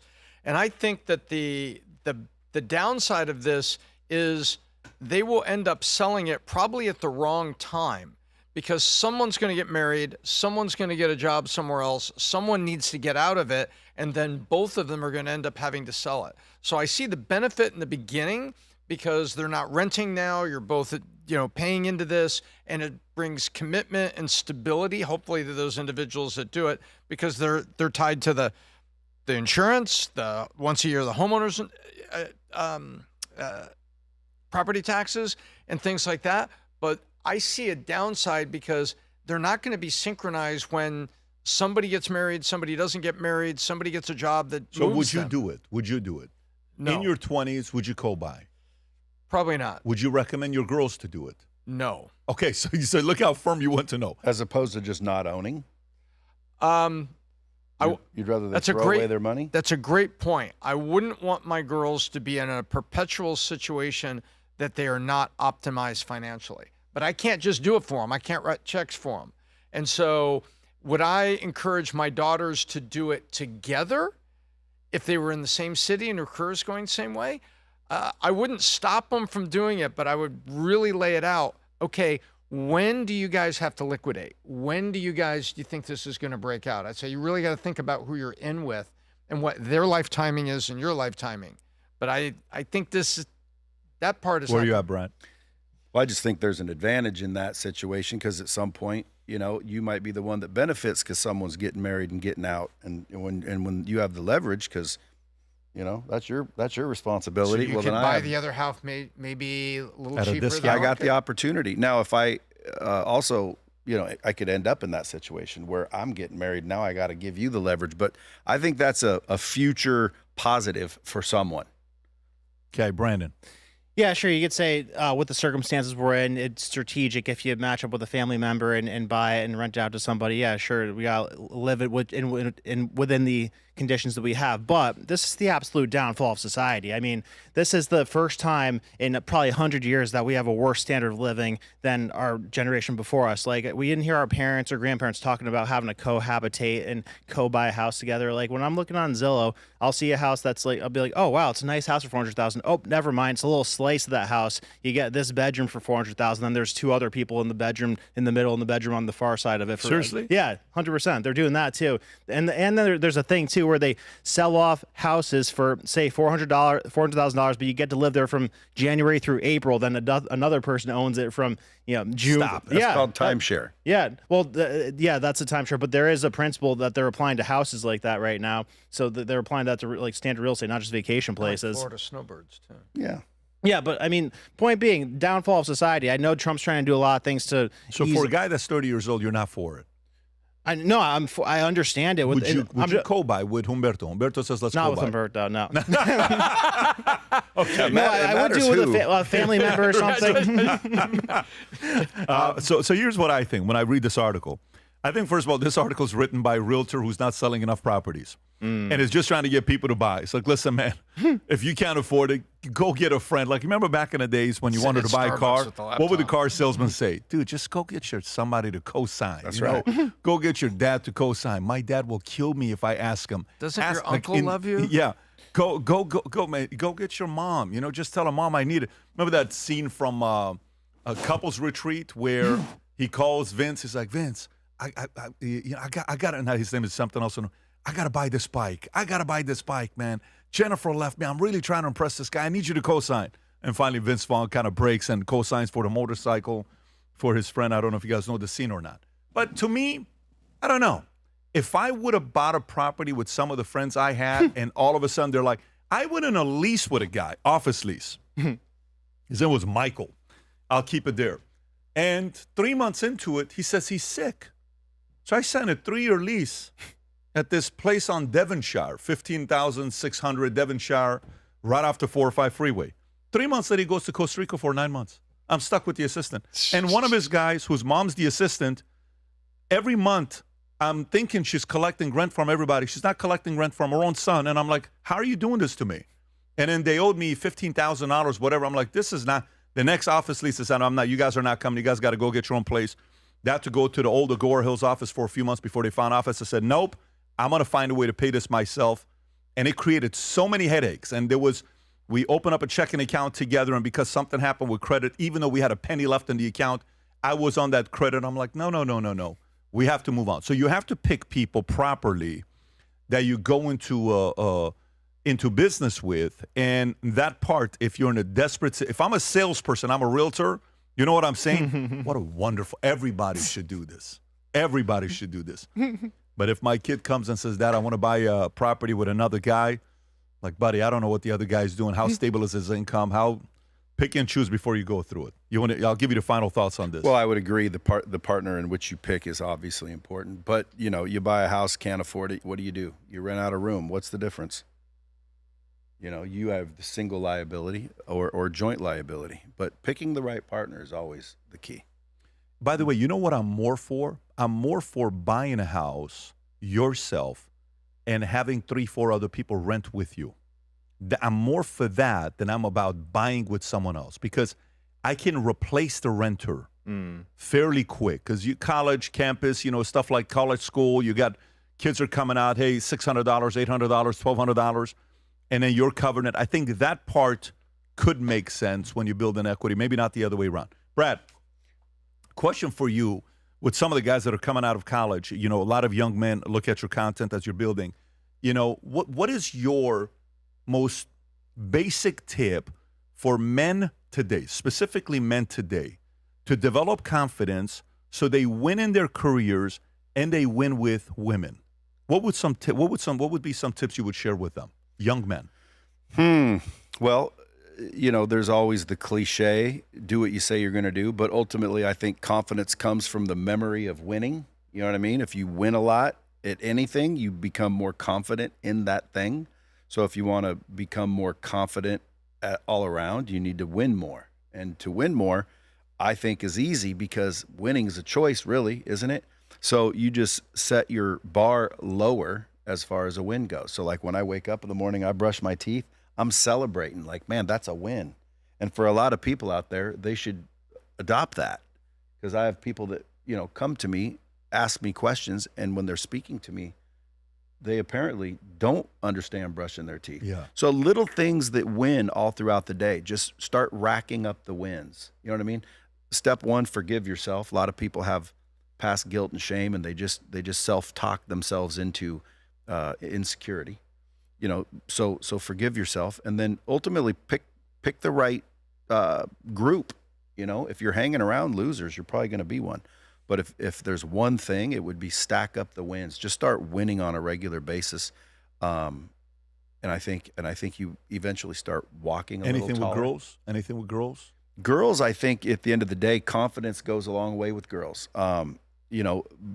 Figure out how to be a real man and not a beta. Don't try to split the bill. Don't lean on current belief systems. I would go traditional, because most women, they want a man that leads, like what would be considered a man's man, a real man, not someone who believes it's okay to split the bill. Like, you don't split the bill, gentlemen. You lead. You don't serve them. You lead, I think, anyway. And I've always done well, so it seems to work for me. You've always done well. Yes. Yeah. Okay. So Tom, how about yourself? Because for you, your father's a rocket scientist. You're brilliant. You're smart. You're always reading. Knowledge. Your wiring is different. But guys, I've been with Tom. Tom is very comfortable with women. He's happily married. Don't get me wrong. But you're not one that's don't shoot. Yeah, you're not one that's shy. You'll go up to anybody and everybody and talk to them. What did you do? Your profile is a different profile than Brad, right? He wanted to go into Hollywood. You went to IBM, right? What would you say worked for you as a man to win in business and with women? Well, I was very, very fortunate because I learned exactly the lesson that Brad's talking about. I had an internship when I was a senior in college, getting a marketing degree. Cal State Northridge happened to be quantitative marketing. They focused not on the fuzzy part of marketing, but on the quantitative marketing, and they actually had B2B sales orientation to one marketing for business course. And I got an internship with IBM in sales. And when I graduated, based on that internship and being a good guy and scared to death and just trying to impress people because, damn it, I need a job tomorrow. When I graduate, I got a job in sales with IBM, went to IBM sales school. I was scared to death. I was literally insecure and scared to death in that class. There were people there with the gold cufflinks and everything that were coming from other companies to IBM. But whether you came out of college or you were coming to IBM with less than 5 years of sales experience, you're in the same class because they were going to teach you their way. I finished number one in the class by just paying attention and following instructions. And by the end of the class, I was ranked number one. I surprised myself, but I sat and I said, I can hang with these people. These are people 4 and 5 years working for Xerox that want to work for IBM. I got the same job they did. I just finished it. And that gave me great confidence, but also the realization getting commission for your hard work is a heck of a way not to have to ask for a raise, because a raise can be driven by me and how hard I want to work this Very quarter. interesting. You guys said the same thing within 30 minutes, because he talked about commission and you're talking about commission. No, I agree with what he just said. Were you known as a sales guy in high school, Tom? Because I know you ran a business as well, the surfboards that you would do. I built it. I was known as a talker. I was known at times maybe being too much of a wise ass. No way. Yeah, I was known as being funny, but I wasn't the class clown that got like tossed out of class and had to go to detention. Yep. But I was known as that. I was the curious, talking, bit of a wise ass guy. But what was very interesting, people would come to me and ask me about like getting jobs. I remember. So what was your play? What was your game with girls? I think when you're in your 20s, Tom, what was your play? Like when I was in college? Yeah. Compliment, encourage, and tell them how good they can be. I think No, I don't see that. I think you're really good. But I never lied to them. I never went the player route where you lie to her to give her false confidence. So to you get would what say want. you're fat, but your eyebrows are pretty. Is that kind of like that's what you're saying? Like at least you were honest. No, I didn't do that stuff. Oh, but you just say you but don't lie though. I encouraged them. I would encourage people. I It's said, cross on the line now, Tom. You do that nowadays. You literally could get fired today, HR, if you make a comment like that. Well, you just don't approach the fat ones. right. Or if you want a shady picnic, invite Oprah. But, it's like. Well, she's on I don't go GLP-1s that right way. now, so shout out to her GLP-1s. And by the way, just so you know, Tom, it's not her fault she's fat. Is she still? Did you hear what she said in the interview? I learned something very new, that it's not my fault that I'm fat. So I would disagree. Of course I would disagree. No, it's a remote-controlled chicken nuggets jumping into your mouth. Did you hear this or no? Go ahead, Rob. Can you please play this clip, 28-second clip? Brad, have you seen this? Watch this. Okay. I'm going to see his reaction. All these years, I thought I was overeating. I was standing there with all the food noise, what I ate, what I should eat, how many calories was that, how long was it going to take. I thought that was because of me and my fault. Yeah. Now I understand that if you carry the obesity gene, if that is what you have, that is what makes you overeat. You don't overeat and become obese. Right. Obesity causes you to overeat. Right. Obesity causes you to have all of that food noise. And what the GLP-1s have done for me, and I know a number of other people, is to quiet that noise. Yeah, I call it discipline. That quiets the noise as well. Yeah, that's ridiculous. It shows that even billionaires aren't that bright in some cases. Is it that they're not bright, or they have so many people telling them how amazing they are that they believe there's no way it's because of me I got fat? Well, Oprah's bright, but in that case, that is victim mentality. That No is question about finally it. so Yeah. I can lay my shame, my guilt of not having discipline. Because at the end of the day, all the GLP-1s do is signal to the brain that you're not hungry. Well, again, that just removes the need for discipline because you're not hungry. Yeah. Right. If you're not hungry, well, and you don't eat, it's the same thing. But when someone didn't have the GLP-1 released and they are hungry, you can still choose not to eat, period. So that, I can't even believe she said it. I mean, I respect Oprah for a lot of reasons, You but can't call it genetic. Genetic is the permanence of the human body, and you can't do it that. Just Google this, America. Go 1945. Show me pictures of crowds at baseball game. 1945, pictures of crowds at county fairs. 1945, show me pictures of people walking up and down city streets. What a point. And tell me what you point. see in the crowds. Tell me how many, obese people you see. They're not all at home. And find county fair, school graduation, any pictures you want from 1945. You know what I'm talking about? Yep. America was different. Our standards was were different. Yeah. Food was different. Yeah, that's the part the as well. gene in American and humans hasn't changed since 1945. Yeah, it's the food for sure. Yeah. Brandon, do you have anything to add to this? You're 30 years old, so how's your game? I mean, things could always improve. I think pretty good, though. I definitely agree with the confidence things. I definitely, in terms of like success, between like girls and success, like been choppy, upward trend. I think I don't know where these guys are at, but striving to be. But I definitely think confidence and being certain about what you want to do and where you want to go in life. Don't let anybody throw you off of that. I think that that's a magnetic pull to it. If you are like it's like Outwitting the Devil. The book Outwitting the Devil. It says if you have definiteness of purpose, then you're gonna make end up in good places in life. I think if you have definiteness of purpose and pursue that like crazy and take bold action, then you're gonna end up in a good place. Yeah, I like that. And listen, every one of you is different when you explain that. But the confidence thing, when you go, you can be someone who was known as the jock, that comes naturally. But you can be someone who's the nerd. You have your own game on the way they can make it work.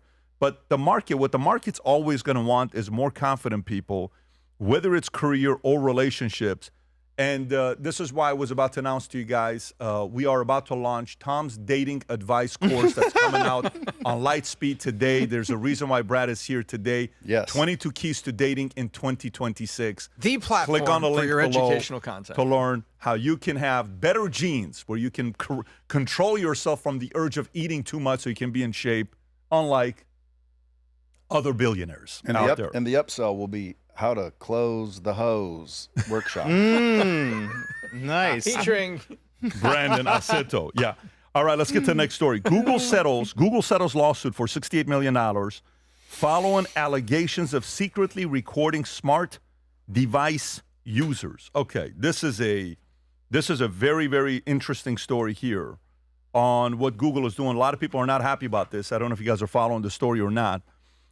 Google has agreed to pay $68 million in a class action lawsuit, arguing that its voice-activated assistant secretly recorded smart device users in violation of their privacy. A preliminary settlement was filed on Friday in San Jose, California federal court, but still requires approval by U.S. District Judge Beth Lapson Freeman. The tech giant was accused of illegally recording and disseminating private conversations after Google Assistant tool was triggered so it could send them targeted advertising. Google Assistant, which is only supposed to record when a user says phrases such as, "Hey Google," "Okay Google," or when somebody manually pushes a button on the device, inappropriately recorded personal conversations when these hot words were not used without the knowledge of the user of Google smartphones, home speakers, laptops, tablets, and even wireless earphones, according to the lawsuit. Tom, what can you tell us about the story? So I'm going to read you the quote from Google. "We do not acknowledge any fault, but we have done this settlement to avoid," here comes the list, "uncertainty, risk, expense, inconvenience, and distraction of lengthy litigation." Let me translate it. "Folks, we're guilty of sin, but fortunately we can settle, so we don't have to pay $1 billion in court later. And yeah, okay, we were listening to you talking about dating and sent you all the ads for nice restaurants, candy, and roses. Okay, we did it." This reminds me of the otter defense in Animal House, a very old movie. The issue isn't whether we took liberties with some of our female party guests. We did, and it goes downhill from there. This is them actually saying they knew that the devices were recording us and they were selling that information and at times pulling contacts out of our whole conversations and then selling that to advertisers in the form of, hey, here's 1 million men 40 to 60 years old all talking about SUVs and beer. But in the privacy things, when we click the thing to accept using the Google devices, guess what? We were clicking a thing where we thought there was some privacy. $68 million, they settled it clearly to avoid $2 billion later. What's $68 million? Nothing. That's like charging me 10 cents. That's nothing. That's the whole point. Yeah, that's ridiculous. And So to what do you think about boldly it? say, how do you process this? It's just more corruption, if you ask me. I mean, they know what they're doing. Where's the criminal prosecutions in some of these cases? These things should be criminal, and that'll stop people. There's, I think it was, I'm not sure of the company now, but basically they know they're causing cancer by dumping the waste in this local river, and everyone's getting cancer. And I think Nestle? the movie's, huh? Is it Nestle? No, it's like Dow Chemicals or the people that make the non-stick pans. Oh, gotcha. So there's movies about it. It's fact. It's history. You can look Aaron it up. Brockovich was a movie like that about putting chromium into the water. Yeah. So like again, these companies that are making billions and billions of dollars get fined some stupid amount because they killed people intentionally. Where's the criminal prosecutions that would stop things? Same thing with the government. If you look at the government, a lot of this money, like opening a daycare and they're funneling money into daycares. If you don't think that money is finding its way back to the same politicians and the same people in power, I think you're naive. So where's the criminal prosecution? Google getting charged $68 million is like someone saying, hey, Brad, if you do that again, we're going to charge you 10 cents. That's just permission to keep doing it. And I bet you they're still doing it. And I'll bet you they're still doing it on a regular basis, meaning they all know we're together. Our phones are all together. When your phones are off, they still know where you are. They can still listen. And I think the government gets those recordings. Oh, you think they do? So you think 100%. So you don't think this is just for retargeting and advertising? You think this is going all the way up? It's security. It's national security. It's everything. But they're listening to everything we do. They can see us from those televisions, these smartphones. So they're watching a podcast. Hey, Google. They're listening. What's and up, again, Apple? Google's just the distribution. It's the cable. who's listening, that's a different story. It's not just Google. Brandon, do you agree? Oh, yeah, I 100% agree with that last part. And I think the most surprising thing about this story is that people were surprised that this was happening. Like when they filed this in 2019. So that's 7 years ago. Right. And who got paid out? Who got the $68 million? Well, how come no one notified me that there was a class action suit and I could participate? Yeah. What did everyone get? 10 cents? And where's my form? Yeah. You're supposed to email me a form so I could say, yes, I'm part of this. It's just like in COVID when they issued the employee credits. They didn't tell any businesses. Right. They were just real quiet about those. Same thing here. And by the way, I don't think it's an accident that, think about how much the government likes to regulate things. There's been no regulation when it comes to data collection, data monitoring, and I think that's very intentional. I totally agree with you that I think that this data is finding its way back to the government. And we're looking at it as if it's just raw data collection, but what's the power of being able to go to anybody's device, like say they're an important person that's having important conversations that are, a matter of national security or a matter of what's going to happen with a stock. If you could just jump onto Jeff Bezos's Google device and see what's going to happen if he's going to step down from Amazon or something. So there's an endless limitations to what could be done with this, the power of it. So I think that's the reason the government hasn't regulated it. And I think this is a small price to pay for what they get from it. And by the way, it's interesting because Apple did this as well, and Apple had to pay a fine 2 years ago for $90 million. I don't know what the number is, Rob, if you want to pull it up. And then number two, when you're asking about the class action lawsuit, allegedly there is tens of millions of people that participated in this. But in cases like this, only 1 to 10% of people get it. So let's just say 50 million people are part of this. Go to 1%. Okay, 50 million, 1% becomes what? 500,000. Let's say it's a million. 68 million divided by a million people that are part of this class action lawsuit. 1 million people are going to get a $68 check. Thank you, Brad. You've been amazing.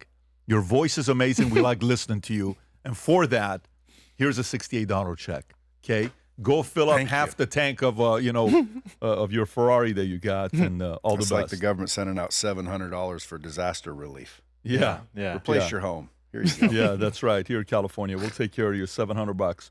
Okay, which story do we want to go to next? Let's go to gold. I don't know if you guys are following this gold story. It is pretty wild what's going on with gold. So, by the way, 5 years ago, Rob, can you ask what was a price of a kilo of gold in 2020? Price of kilo of gold in January of 2020. Okay, I used to buy these kilos of gold, and look at the price, Tom. Tom, look at the price. We used to buy these kilos of gold in 2020, January, 6 years ago, and we would run contests, and the winners would get a kilo of gold, which is what? $50,000. You remember this? 2.2 pounds. It was a phenomenal exercise. Guys would love it, but they would say it's just gold. Who cares about gold? Okay.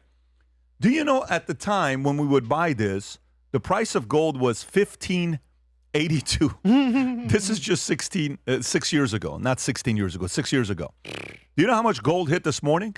Rob, can you pull up how much the price of gold is this morning? Price of gold this morning is $5,300, which means that $50,000 bar of gold that we would buy in January of 2020, Rob, what is it worth today? Can you ask the question, what is the price of a kilo of gold today? Kilo of gold today. Look at the price from $50K to $170,000. To all the people we gave this gold to, like I said earlier, I hope you kept it, okay? I hope you kept it. I hope you set it aside somewhere. Well, let me read the story to you anyways. Dollar sinks to a 4-month low, and gold soars past 5,000 as yen leaps. Rob, I think you got a clip on this one here. Go for it. Value of the dollar. Do you think it's declined too much? No, I think it's great. I mean, the value of the dollar. Look at the business we're doing. No, dollar's doing great. You want to see it decline? You know, it's very interesting. If you look at China and Japan, I used to fight like hell with them because they always wanted to devalue their yen. You know that? The yen and the yuan. And they'd always want to devalue it. They devalue. And I said, not fair that you devalue because it's hard to compete when they devalue. But they always fought, no, our dollar's very good. Okay, so Tom, what does this mean? What does this mean with gold? And Brandon, what does it mean? I'll come to you first. Because silver's even moving faster than gold. But what does all this stuff mean to the average person? So first of all, really interesting thing what Trump said there. This is like high level macro stuff. The concept of devaluing your currency makes it basically more attractive for other countries to buy things from you because it's cheaper. So he's trying to make our goods and services more attractive to other countries. So like he said, he would get upset when China would do what we're doing right now. So the fact that we're lowering our interest rates as other countries are increasing their interest rates, that's why the dollar is getting lower. And when the dollar goes lower, pretty much all asset prices go up, and definitely gold and silver in a much higher way. But the interesting thing is that that's fascinating to me is that the banks are allowing it to happen, because it's been a thing for a long time that all evidence, in my view, points to the fact that the banks were suppressing the price of gold and silver because it's been flat for a long time. Yeah. And like if you look at a chart of the M2 money supply from 1971 when we go off the gold standard versus the price of gold, there's a big difference in the rate of which the M2 money supply goes up versus the price of gold. Like they should be proportionate to each other. So I think if the price of gold was proportionate to the amount of money that was created after the gold standard, you could be talking 10, 20, 30,000 instead of 5,300. So I just think it's interesting that the banks are allowing it to happen because they are fully in control of keeping the price down. With their short contracts, they used to hammer it down, especially I remember in 2020 when they tried to do the silver squeeze, they hammered the price down. But the silver one is probably even more concerning to the government than the gold one, because silver, it's an industrial metal, not just an investment metal. Like silver is an input in everything, like from missiles to satellites to EVs, all electronics. So the thing about what that does to input prices when you're manufacturing things, so that's serious stuff. Tom, your thoughts?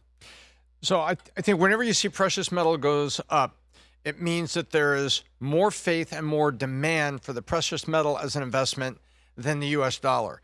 But with the U.S. dollar being cheap, it means it's very expensive for, I'll tell you the best way to look at it. If you've ever gone to a foreign country and not just buying food or paying for your hotel, buy something. You go to Italy and you buy a fashionable shirt and you go, wow. In euros, this seems more than what I'd pay for a fashionable shirt in the U.S. Yep. How much is this in dollars?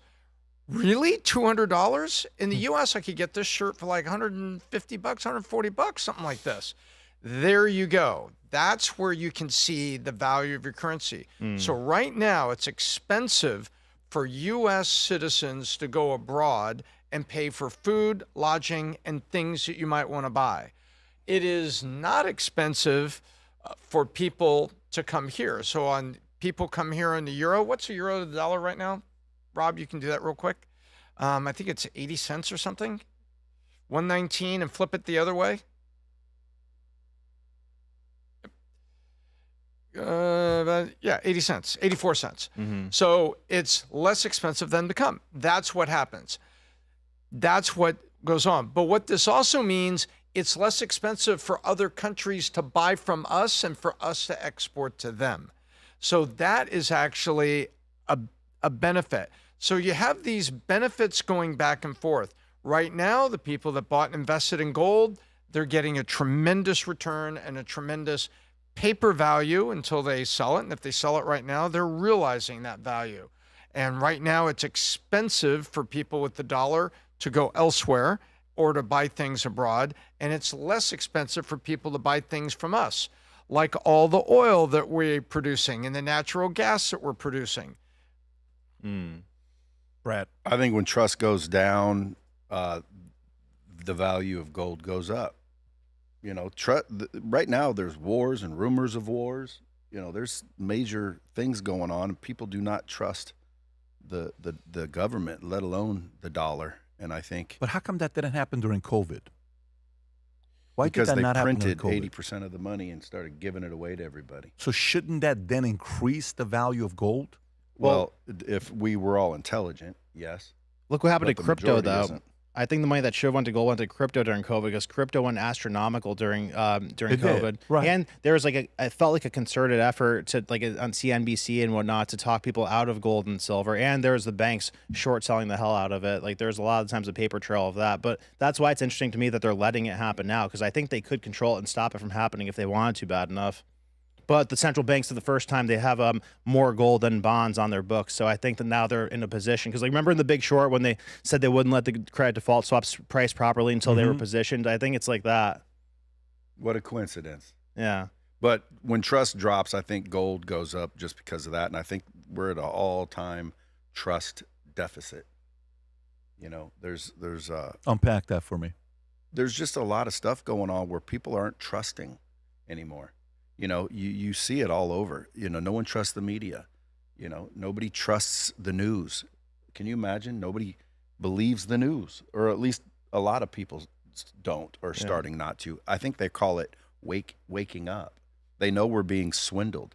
I mean, I'm not a conspiracy theorist, but I do believe that the government treats us like a business, and when they should treat us like the customer, they're treating us like the product. So like, you know, people are waking up to it, and I think people invest in gold when the dollar's, you know, untrustworthy. Would you buy more gold today? I wouldn't, because if this crap hits the fan, Patrick, gold's, what do you want, to borrow gold for your water? No, I want water, guns, and ammo. I think that's what I would invest in if I thought things were really going to crash. Would you buy more gold today? I'm not at 5,000. Would you buy more gold today? Very slowly, maybe. I mean, yeah, I think it's good to have like at least 7 to 10% of your whole portfolio in gold or silver. What's more likely to happen in the next 10 years? Bitcoin goes to $1 million or gold goes to 50,000? Gold 50,000, because I have no idea what's going to happen with Bitcoin. Like, I think Bitcoin is on a track to go to go to $1 million quickly. But Rob, can you run a poll on that? What's more likely to happen? Let's see what the audience says. Gold going to what's more likely to happen the next 10 years? Gold going to 50K, Bitcoin going to 1 million. Continue. I think a scandalous thing could happen with Bitcoin. I think less than a 50% chance, maybe even less than a 10% chance, but still don't know who made it. So I think there's still like that possibility that it could all go up into flames, because it's still a pretty new thing. You think so? I mean, more than 0% chance, yes. So you're more gold is likely to go to 50K the next 10 years than Bitcoin to $1 million. Yeah, it's been Tom, where are you around 1,000 years. I'm on the Bitcoin side there. You have got governments and banks suddenly saying things about Bitcoin that Charlie Munger 12 years ago said it was rat poison. And remember that famous quote, famous speech? What do you think about it? I don't think it's just poison. I think it's rat poison. And, you know, I have a lot of respect for Charlie, but that was the prevailing thinking of the day by central banks and banks. Now, all of a sudden, oh, Vanguard allows you to buy, you know, Bitcoin ETFs and to put in an investment account. Oh, it's okay now to have Bitcoin ETFs in 401ks, which are regulated. It's okay to have them in IRAs, which are less regulated, but it's a rules-based investment account. And so now you can buy Bitcoin ETFs for that. I see Bitcoin getting adopted more and more by the mainstream. And so at some point in time, you know, it kind of crosses. And it's living in the world of fixed set. So it's going to be a fixed set and fixed supply, right? How many Bitcoins have already been established? The minute they print more Bitcoin, or they allow it, now you're fiat. Right. Now you're like the dollar. Well, what's the number? 21 million or whatever the number they got? I believe, isn't it right, that there's only 21 million Bitcoins that have to be slowly mined and pulled into circulation? Oh, they do that. I mean, the market, the critics would lose their mind. Brad, where are you at? If you look at the poll right now, it's 50-50. They're saying it's more likely gold goes to 50K than Bitcoin goes to $1 million in the next 10 years. Well, I would say that you probably have an older demographic then. Bitcoin is going to $1 million is far more likely. Next 10 years. Yeah. For sure. I think in the next 3 to 5. Question I got is, when has gold ever 10x'd in a decade? The 70s or 80s, whenever that boom was. But that's not 10xing though. That's called. It went from like. It was $35 because they set that price, and then after Nixon 72, they opened it up. So I don't know if that really counts. It went to like $800. I totally get it, but it's a different. It was worth $800. Yeah. But the government had, kept it under control because everything was based off the gold standard. We got off the gold standard. Right. Bitcoin cannot be recreated. It's limited. And because of that, I think the bet is on Bitcoin. And not to mention, I think when they replace our financial system, it's going to rely on crypto. Wouldn't you? I agree. So I've heard you say a couple of things. You said wars and rumors of wars and replacing the financial system. So I think at our core, we probably believe how this game's going to play out. And the ultimate crash in a year of Jubilee, and then you need a new system. I'm on that same page. And I think the powers if I'm that reading be, you. Yeah, and I think the powers that be know it. The question is how long will it take? And I think within 10 years, it will be, and that would push Bitcoin to over 1 million, or at least 1 million. Well, we'll see. Listen, let's revisit in 10 years. And Brad, put in your calendar in 10 years. We're going to do this again and see. God willing, I'm at. around. Huh? God willing, I'm still here. God willing, we're all still here. God willing, we're still here, all of us. Let me continue with the next story that we have going on here. Anthropic CEO comes out and says this, okay? Says humanity needs to wake up to dangers of AI. And I think what he's specifically talking about, Tom, is super AI, which I'm coming to you on this one. But Rob, I think you got a clip on this. Humanity needs to wake up to the potentially catastrophic risks posed by powerful AI systems in the years to come. Is this him, Rob? Yes, sir. And by the way, just so the audience knows, Anthropic is, how do you explain Anthropic, Tom? It's a $350 billion company. They just 2x'd in valuation in a few months. Everybody wanted to get in on Anthropic. It's the next big thing that people are looking at. Here's what their CEO had to say. Go ahead. I think if we wait 3 years, like this technology is progressing exponentially, right? 3 years ago in 2023, the models were maybe as smart as like a smart high school student. Now we have engineers at Anthropic where the model writes all the code for them, and the engineer maybe edits it, but we're very close to, mid to high professional level, right? And so that was just in 3 years. If we wait another 3 years, I think we'll get what I call in the essay, a country of geniuses in a data center, maybe less than 3 years. And so, 3 years is an eternity in this field. And so I think we absolutely need to act before then. One place where I really have hope is I think as these problems start to manifest, again, they're not going to be partisan, right? Like, it may start with, one party or one side having an anti-regulatory ideology. But I think as these problems become real, there's going to be a demand among everyone. And in the note, you outline the different risks, whether it's bioterror or whether it's authoritarian regimes with too many tools to do subversive behavior. How worried are you? I mean, you're obviously worried enough to state it, and you're worried enough to raise it. But in your mind, how likely is that outcome, particularly if we don't do anything for the next 3 years? Is it like a 1% or no, if you don't do anything for 3 years, we could be screwed? Yeah, it's always hard to tell. One of the things I say in the essay is we just don't know, right? We could look back and we could say, AI driven bioterror, that was, that sounded like it could happen at the time, but it just didn't happen at all. And it's very unpredictable. The way I would say it. Tom, where are you at with this? So 2023, 2024 for AI, those were the years of the chip. NVIDIA comes out of nowhere. Everybody asking each other, do you own NVIDIA? Oh my gosh. And then the rest of us looking at it and saying, why is NVIDIA coming out of nowhere? So the number of chips is out there. Then last year, the AI agent showed up, as well as the collective realism that the data centers that are planned today are going to take 12% of the power in the US. And it says, wait a minute. 12% of the power? That means there must be a hell of a lot of processing and a hell of a lot of data centers. That's correct. That's absolutely correct. And now we're getting, Pat, to the age of the AI agents. Well, the AI agent is basically AI that can do something for you. Automatically answering emails is a simple one that's available to everybody right now using Microsoft Pilot. Certain emails, certain rules, it'll automatically respond for you with a simple answer or find an open place on your calendar. That's an AI agent. What he's talking about is the advance in the computational power and the library, also known as a LLM, large language model, that it has to use, that you could have a bad actor learns how to build a nuclear bomb much quicker, or learns how to deploy a biotech poison much quicker. And that what's happening is that now the agents and the collective intelligence behind the agent is sort of now the fourth wave. Chip, data center, agents, and now collective processing power and super AI powering used for bad.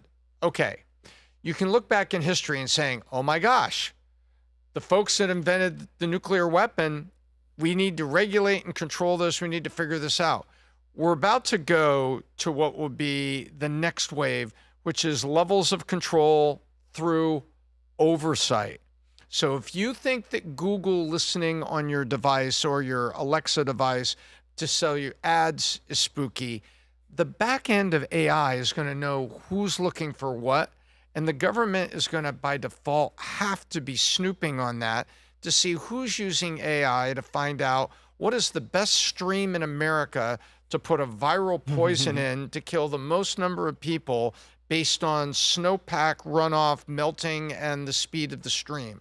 People are going to be asking those questions. Where's the best place for a suicide bomber to kill the maximum number of people in New York City on Black Friday? Oh, well, it'll look at traffic. So the government's going to have to see this, and that's what he's talking about. Now we get to the super AI and the ability of bad people to do really bad things and to be enabled by it. Now you've got the government's going to have to be there on the back, which I'm not endorsing, but I'm saying that is what he at Anthropic, which is building these models and knows what they're talking about in terms of the power of them. Sorry for the long answer, but I wanted to take people through what they've been hearing in the last 4 years. Brandon.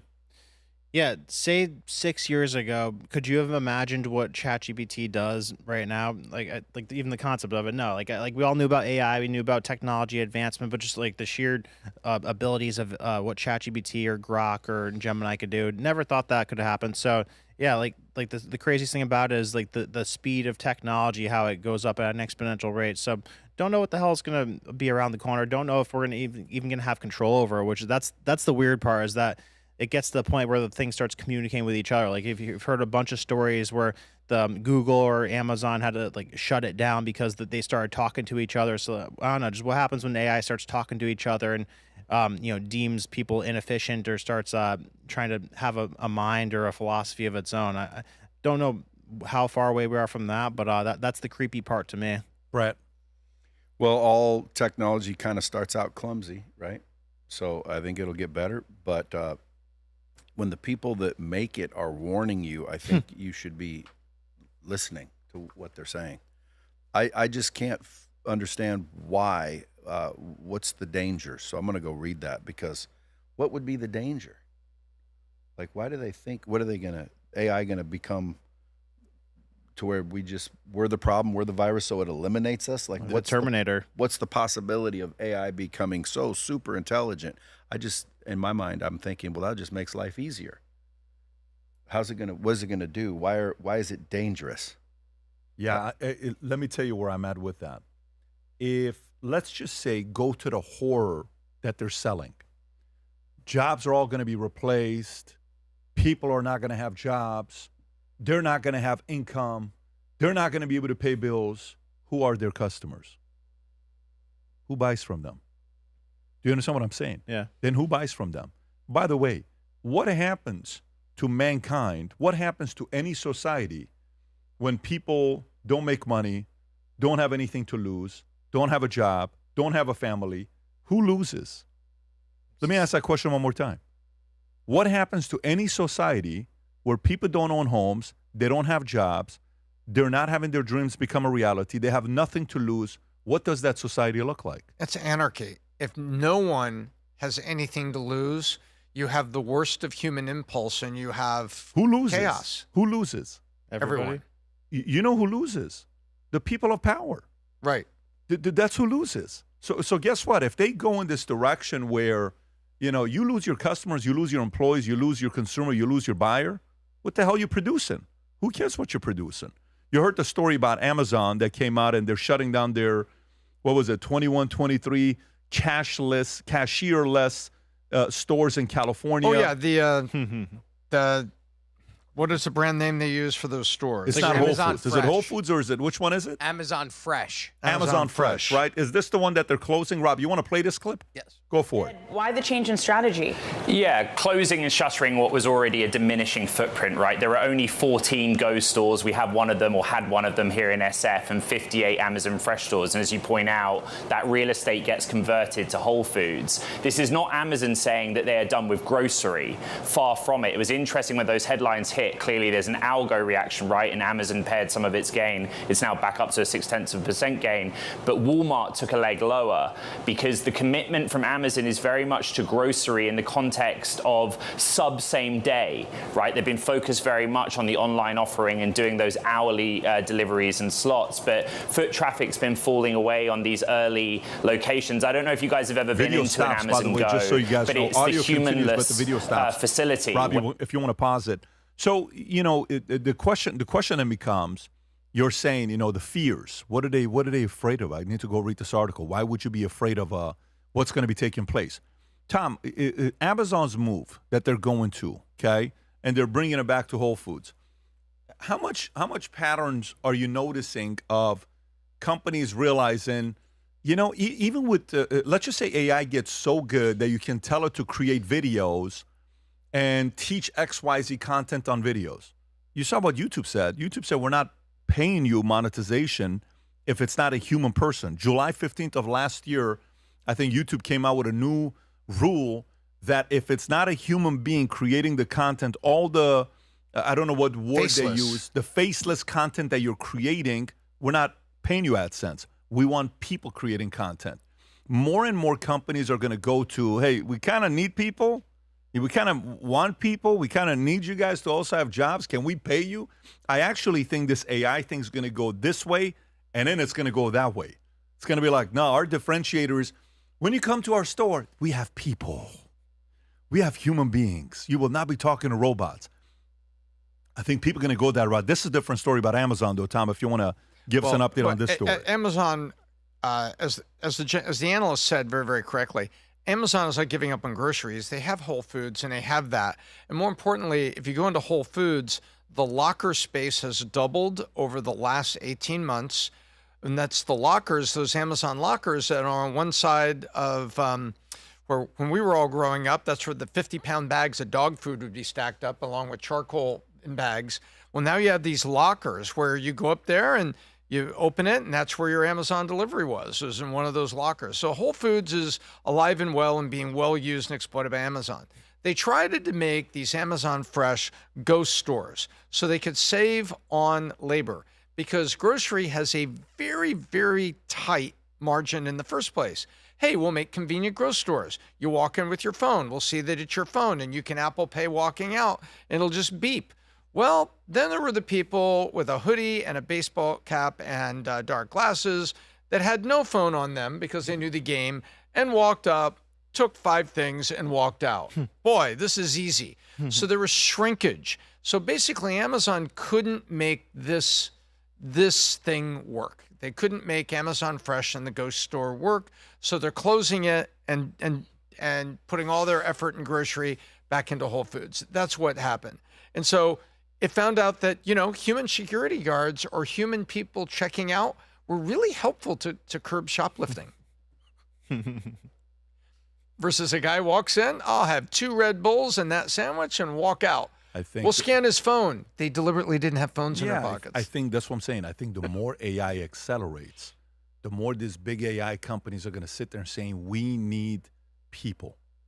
I think that's what's going to happen. By the way, you were one of the first guys that built a online university. You have 1,000 business owners that have their stuff with you at Lightspeed, and you got millions of customers, right? Millions of clients that use your technology. What have you seen over the years when you first started, and then seeing other guys that are going ahead of AI? What have you done to compete with how fast AI is growing? Well, we leverage it. We drop it into the technology, so the knowledge is more quickly created, delivered, tracked, and measured. So again, I think before the knowledge was the key. Well, now for $20, I have a doctor in my pocket, a nutritionist, a lawyer. So knowledge is getting commoditized. The you're going to have to understand, at least we do, that training is all about good content, repetition, practice, and accountability. And before, people were paying for content. Now content is very inexpensive. And that's a good thing for us. I think it's a good thing for human beings. Why? Well, because now you're just a choice away from becoming more relevant, more successful, and more, at the end of the day, it's a good thing to me. I am not afraid of AI. I can't understand the dangers in it so far. But if everyone's out of work, Patrick, don't you think they would just start giving out a basic income? Oh, I think that's terrible. What's the plan? Well, yeah, I think that's terrible because when a group of people, majority, don't have something they're in pursuit of, and you give them income, that's a horrible society. That's a horrible society. Problems will happen.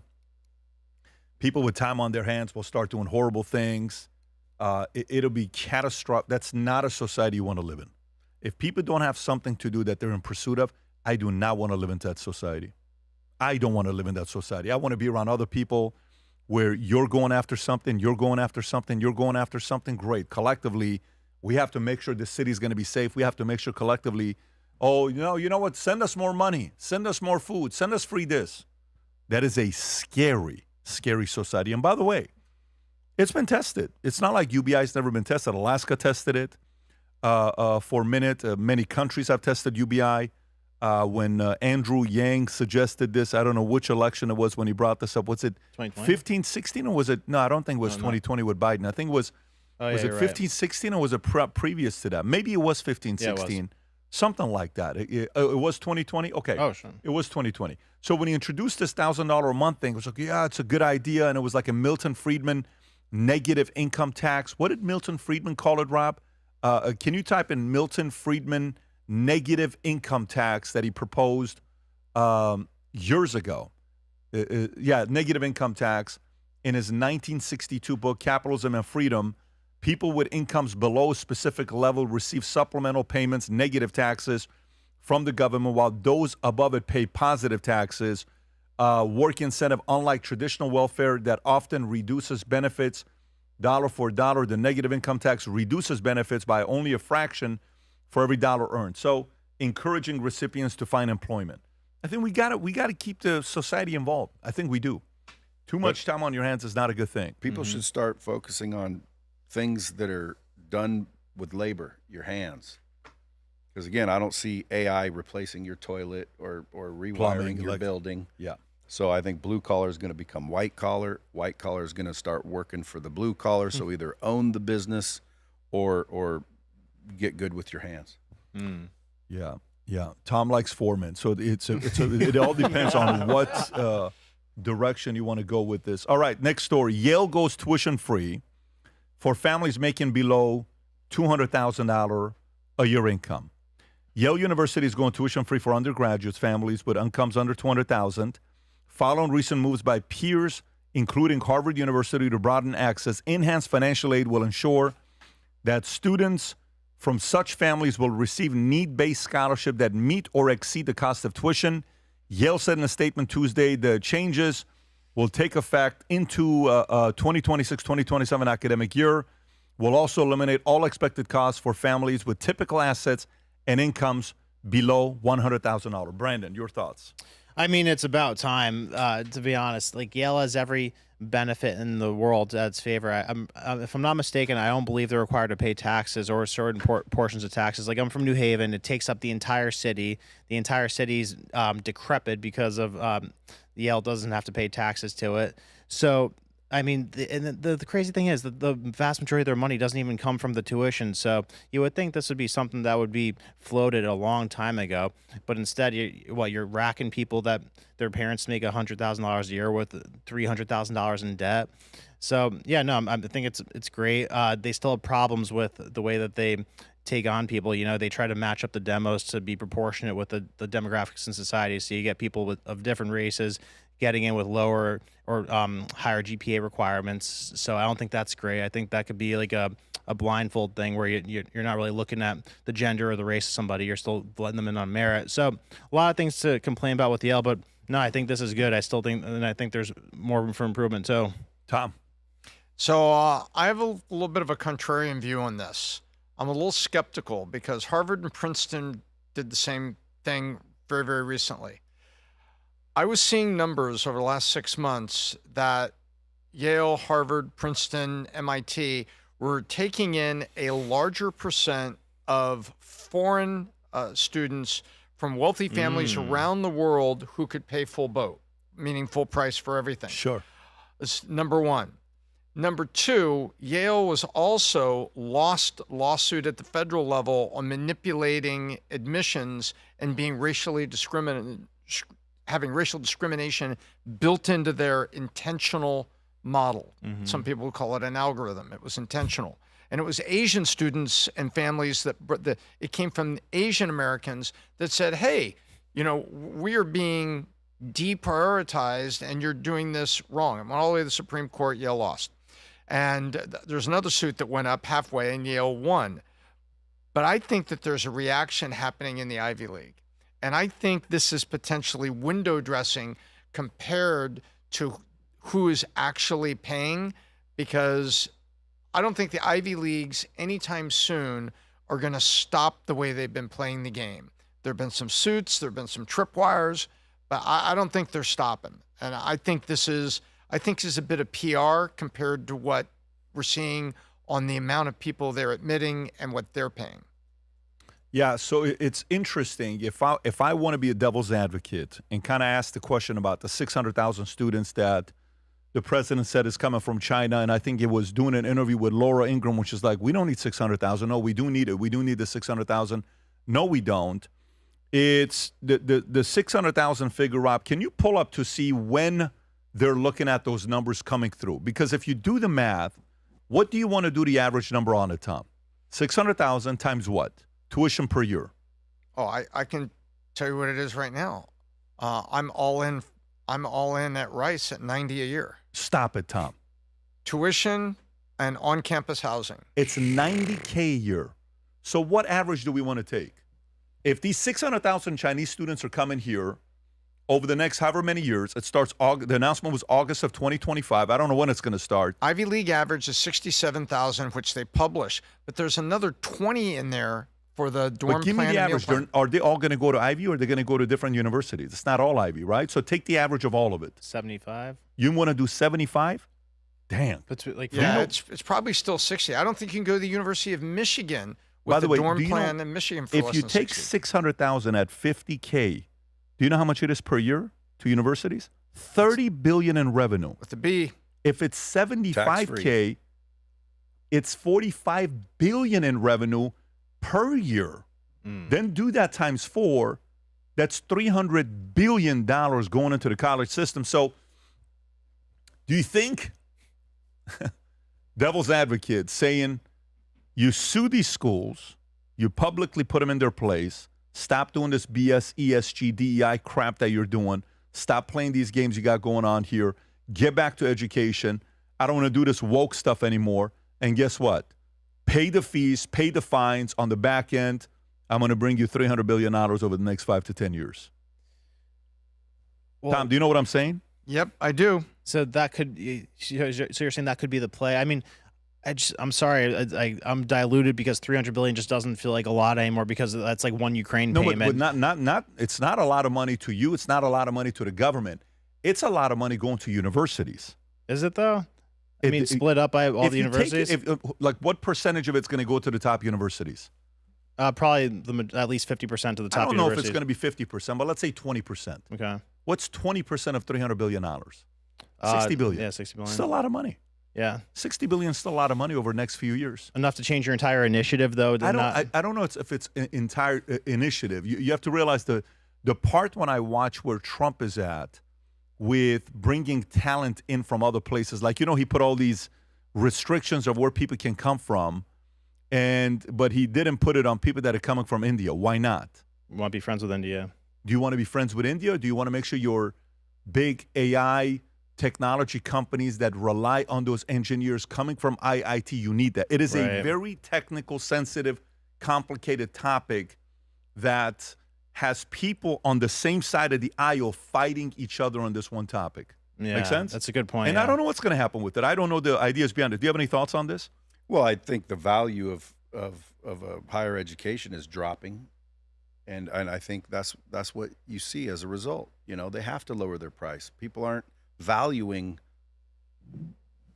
the education as much as they used to. Before it was you had to go here, and if you're going to go there, you go to these Ivy League schools. Well, people realize you do not need a degree anymore to be successful, period.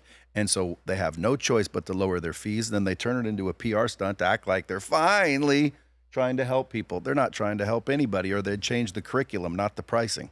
And not only that, I think the government should provide education for free if we really wanted to empower our country. You know, education should be free for qualified individuals, period. And I don't care where you go. Like, it should just be free. I want to produce badass individuals. And you know, we're quick to give out money, and then people stand in line at Louis Vuitton. You know, during COVID, like these stores, Louis Vuitton, Gucci, there was lines around the block for people wanting in there.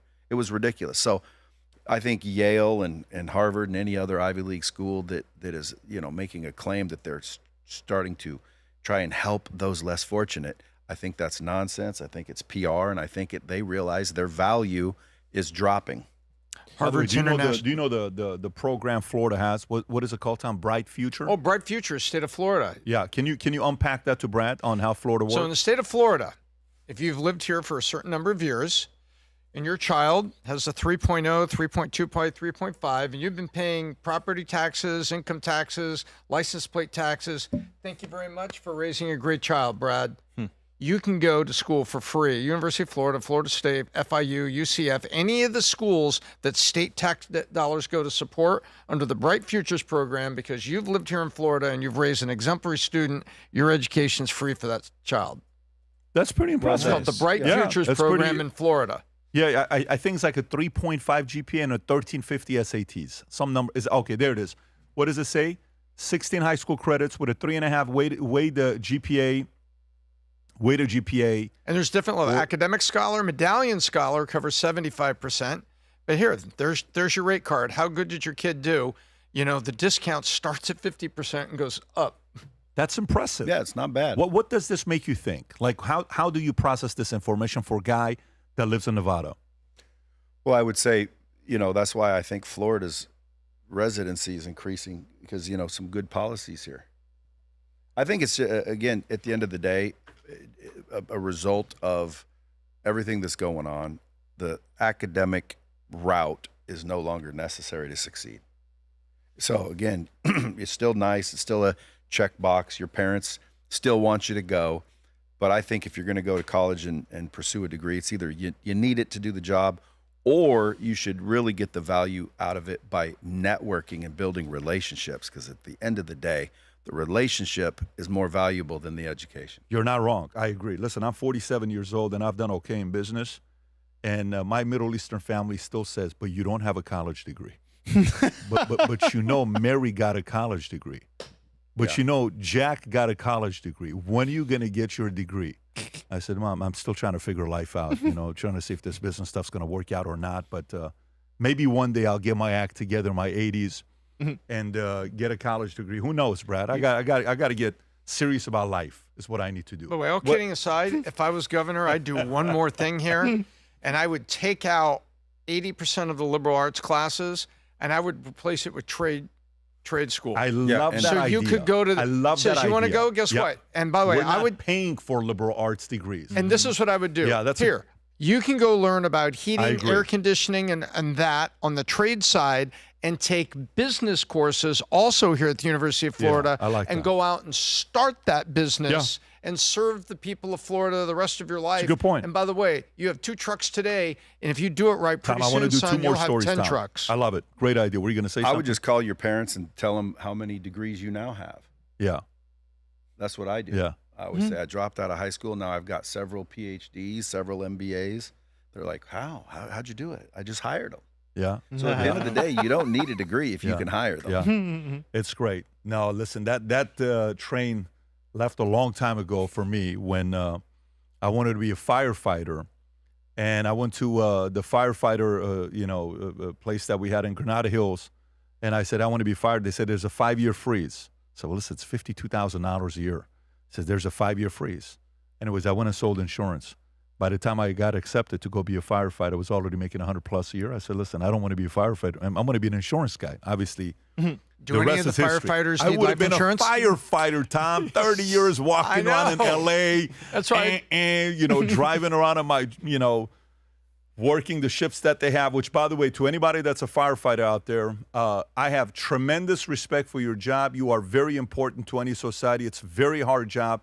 The stories you see about how many people that get injured or hurt, and if you want to know what movie made me want to be a firefighter, can you guess what my age? The movie was? Backdraft. Backdraft. That's right. That was the movie. All right.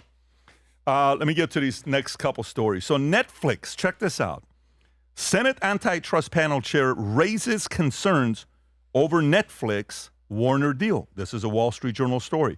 The chairman of the Senate's Antitrust Subcommittee is raising concerns over Netflix's proposed acquisition of the Warner Brothers movie and television studios and HBO Max streaming service. In a letter to Netflix and Warner Discovery leaders, Senate Mike Lee said the deal appears to likely raise serious antitrust issues, including the risk of substantially lessening competition in streaming markets. Lee's letter was sent to Netflix co-chair executive Ted Sarandos and Greg Peters and Warner Discovery chief executive David Zaslav.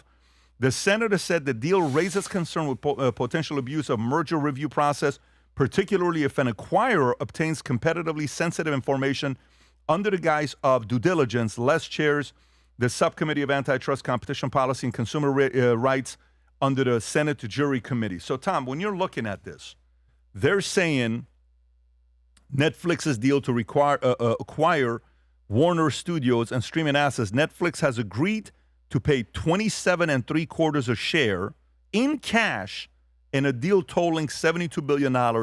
Why is this becoming more complicated than it was supposed to be? Well, because right now, Warner Brothers Discovery, the CEO, David, we call him Zaz, is about to say, the board and I have come to a final decision and we have signed. We are now in a merger agreement with Netflix. At that point, the Ellisons are going to elevate their legal fight and they're going to sue. And it's going to go, then they're going to take it all the way to the Federal Trade Commission and saying, we think this is unfair. We think it's going to lead to a lack of competition and choice for the American consumer. And at that point, the merger lies at the feet of the bureaucrats in the federal government. And so if you're on the Ellison side, you say, well, Larry called Don. Don, what's up, Larry? Listen, I think I'm getting screwed here. They'll take care of it in committee. We'll take a look at it. Yeah, how's the kid? He's doing great. Brought him into the business. Do people think that happened? People are saying that the Ellisons have dropped the dime on Trump, and Trump's got, one of the federal bureaus responsible for such things for looking into it. I think it's really simple. There's a lot of egos in Hollywood, and the offer price is so far up where the stock was trading that the board at Warner Brothers Discovery is getting tremendous value for their shareholders. And then also Warner Brothers Discovery is going to create a little tiny, absolutely crappy little stock where they're putting all of the cable things into this little stock, and CNN and all these cable channels are going to be trading on it. And I'd like to know where that stock goes and who they're going to sell it to. I think it's just going to sit on the market flat because where's the increase in cable subs? There isn't any, and they're going to do that. So Netflix buys the big library from Warner Brothers. Warner Brothers Discovery creates this, their shareholders get a bunch of money, and then they create this little company that they drop on the market to carry all the cable nets. Well, I mean, if you look at the Kalshi right now, Kalshi's $1 million of volume in this says, what's the percentage, Rob? 62% Netflix, 23 Paramount, None before July of 2027, a year and a half from now, 18%. But it looks like, look how close it was. Go to right there. When is that? December 26th. Look at December 26th. Go a little bit ahead. Yeah, that's when the Ellisons announced their hostile takeover. Look at December 27th. Ellisons were ahead. And then next thing you know, the separation more and more and more and more and more. It looks like they want Netflix to take this deal over. I don't know. I don't know what's going to happen here. Let me get to this last story with Disney and we'll wrap up. Disney's CEO succession drama is hurting the stock price. It's time to wrap the Disney CEO succession race and bring a happy ending to one executive castmate because the drawn-out process being led by Morgan Stanley chair is weighing on its stock like a stretch of bad movies. We wouldn't expect the company to address leadership succession during upcoming earnings call, but do anticipate resolution of this matter over the very near term. JP Morgan analyst David Karnofsky wrote in a note on Tuesday, while the changes is not likely to result in major strategic shift, we do believe the uncertainty around the process has been an overhang to shares and see a catalyst and announcement and see visibility into a smooth transition process. Disney reports earning on February 2nd. Shares of the entertainment giant have been down 1% over the past year as uncertainty on who will replace legendary CEO Bob Iger has persisted. And a lot of people are asking this question, Tom, what's going to happen here? Do you feel like Bob Iger is just kind of holding the whole thing together and he's got to step out of the way? Because reports came today with Starbucks. Do you know what reports were today with Starbucks? With the new CEO, Brian Niccol? What were the numbers? What were the numbers that came in today? Great. He turned the corner and he announced profitability and growth. Beautiful. That's what happens. That's his job. That's his job. And Bob is not doing that the last 5 years. It is time for him to step down and find somebody else. Some of the decisions they made with the board was embarrassing, was pathetic. And then as well as the good news is Kathleen Kennedy finally is done December 31st of 2025. She was the face of wokeness for Disney, where I don't know what the percentage was, but how many of the characters were part of the LGBTQ community and the cartoons that they were producing. They forgot who their customers were. Starbucks remembered who their customers were now with Brian Niccol as the CEO. Disney needs to go find somebody. Tom, your thoughts on this story? Bob Iger is Barack Obama. Wow. Bob Iger is Barack Obama. And now the board is asking who wants to be Joe Biden and follow Barack Obama. And they're going to have a real tough time finding somebody that bridges streaming, getting people back into the theme parks and getting growth on the theme parks, growth under licensing, growth on all the cable nets, including ESPN, which has been laying people off and tightening up rather than expanding, and then growing the actual movie side of the business, which has had issues as the American consumer says, why do you keep putting these hidden cues in all my kids' movies? I'm not liking this. So who wants to be Joe Biden and follow Bob Iger with that playing field and go do it? I think the board's having a tough time of finding somebody that can navigate that. Brad? I'll volunteer. I'll do it. Really? What would you do? Okay, but what would you do? No, but wait a minute. Play that out. Especially. Play that out. What would you do? You're the CEO. What are you doing? I would just go in there and use common sense. I mean, everything that I think happens at those companies is all agenda driven, period. Like, why are they putting that crap in the videos and the movies and the kids theme movies. parks? Right. And then when the conspiracy nuts go crazy with it, it hurts stock price and it stifles growth. So I would go in there and just get back to the old school, of entertainment, pure and easy. I'd risk all that money they have stocked up, and I would make some new products and some new characters. When's the last new character, like a smash character? I don't know, but what I can tell you is it is a place that can have such a massive upside.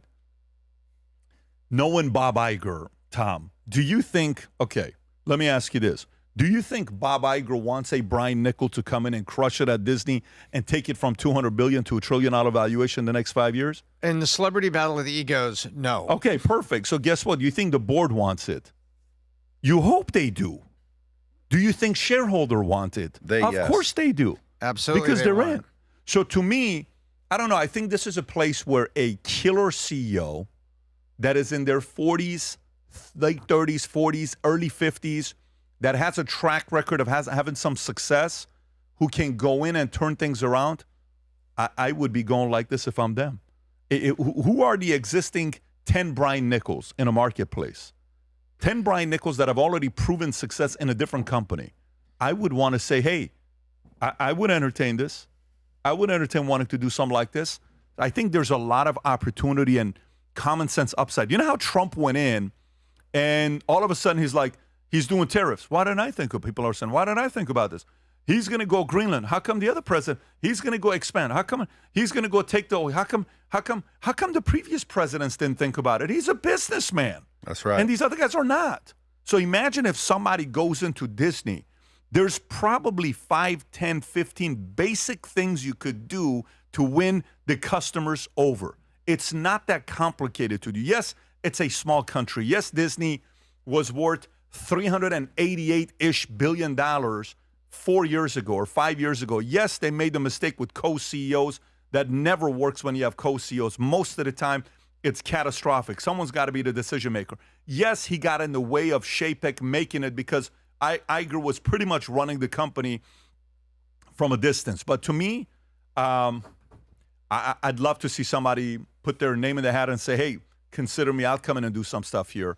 But I don't know if they're going to let a real driver CEO get the job. I can't believe they're still talking about this will. because it was a year ago, you and I were sitting down. Remember that? We sat there for like 2 hours, and you were articulating the strategic plan that you could put in place to turn Disney around, from the content side to the theme park side to the conversion of media to what do you do differently in cable? How do you navigate the podcast realm and what's happening on streaming? I remember that. We sat there for 2 hours with this full strategic lens, and then we said, do you think Disney's board has people strong enough to do it? Because they need to. Listen, I actually put my money where my mouth is. I am optimistic Disney long term. I think it's a $1 trillion company.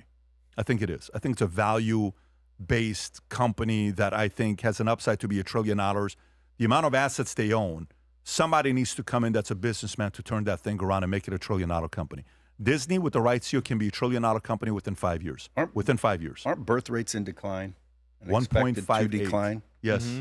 Yeah, because Disney's generally focused towards the children, the kids. Mm-hmm. So I think whoever takes over needs to factor in that if birth rates are going down, there's less and less customers being generated. So you might want to shift your focus on all the customers over there, teenagers and some adults. Well, Disney, why can't they make more adult-like movies? You know what they could also do? They could also make a new character a hero that is building a family. Because a lot of us, we became somebody we looked up to in a movie. Rocky, I want to grow up and be Rocky.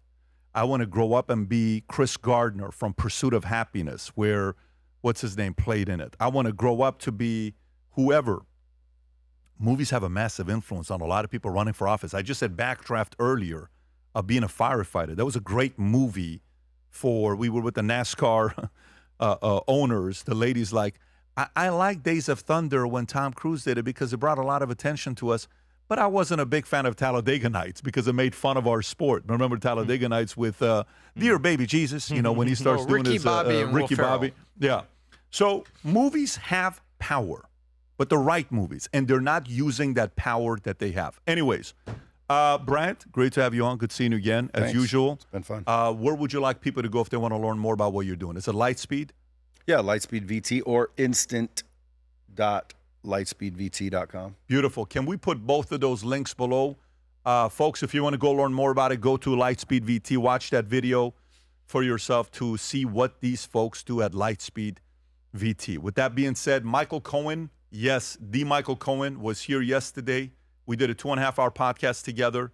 He said stuff that the world's going to react to it. This is Trump's attorney, Michael Cohen, that turned, and all the stories that happened with it.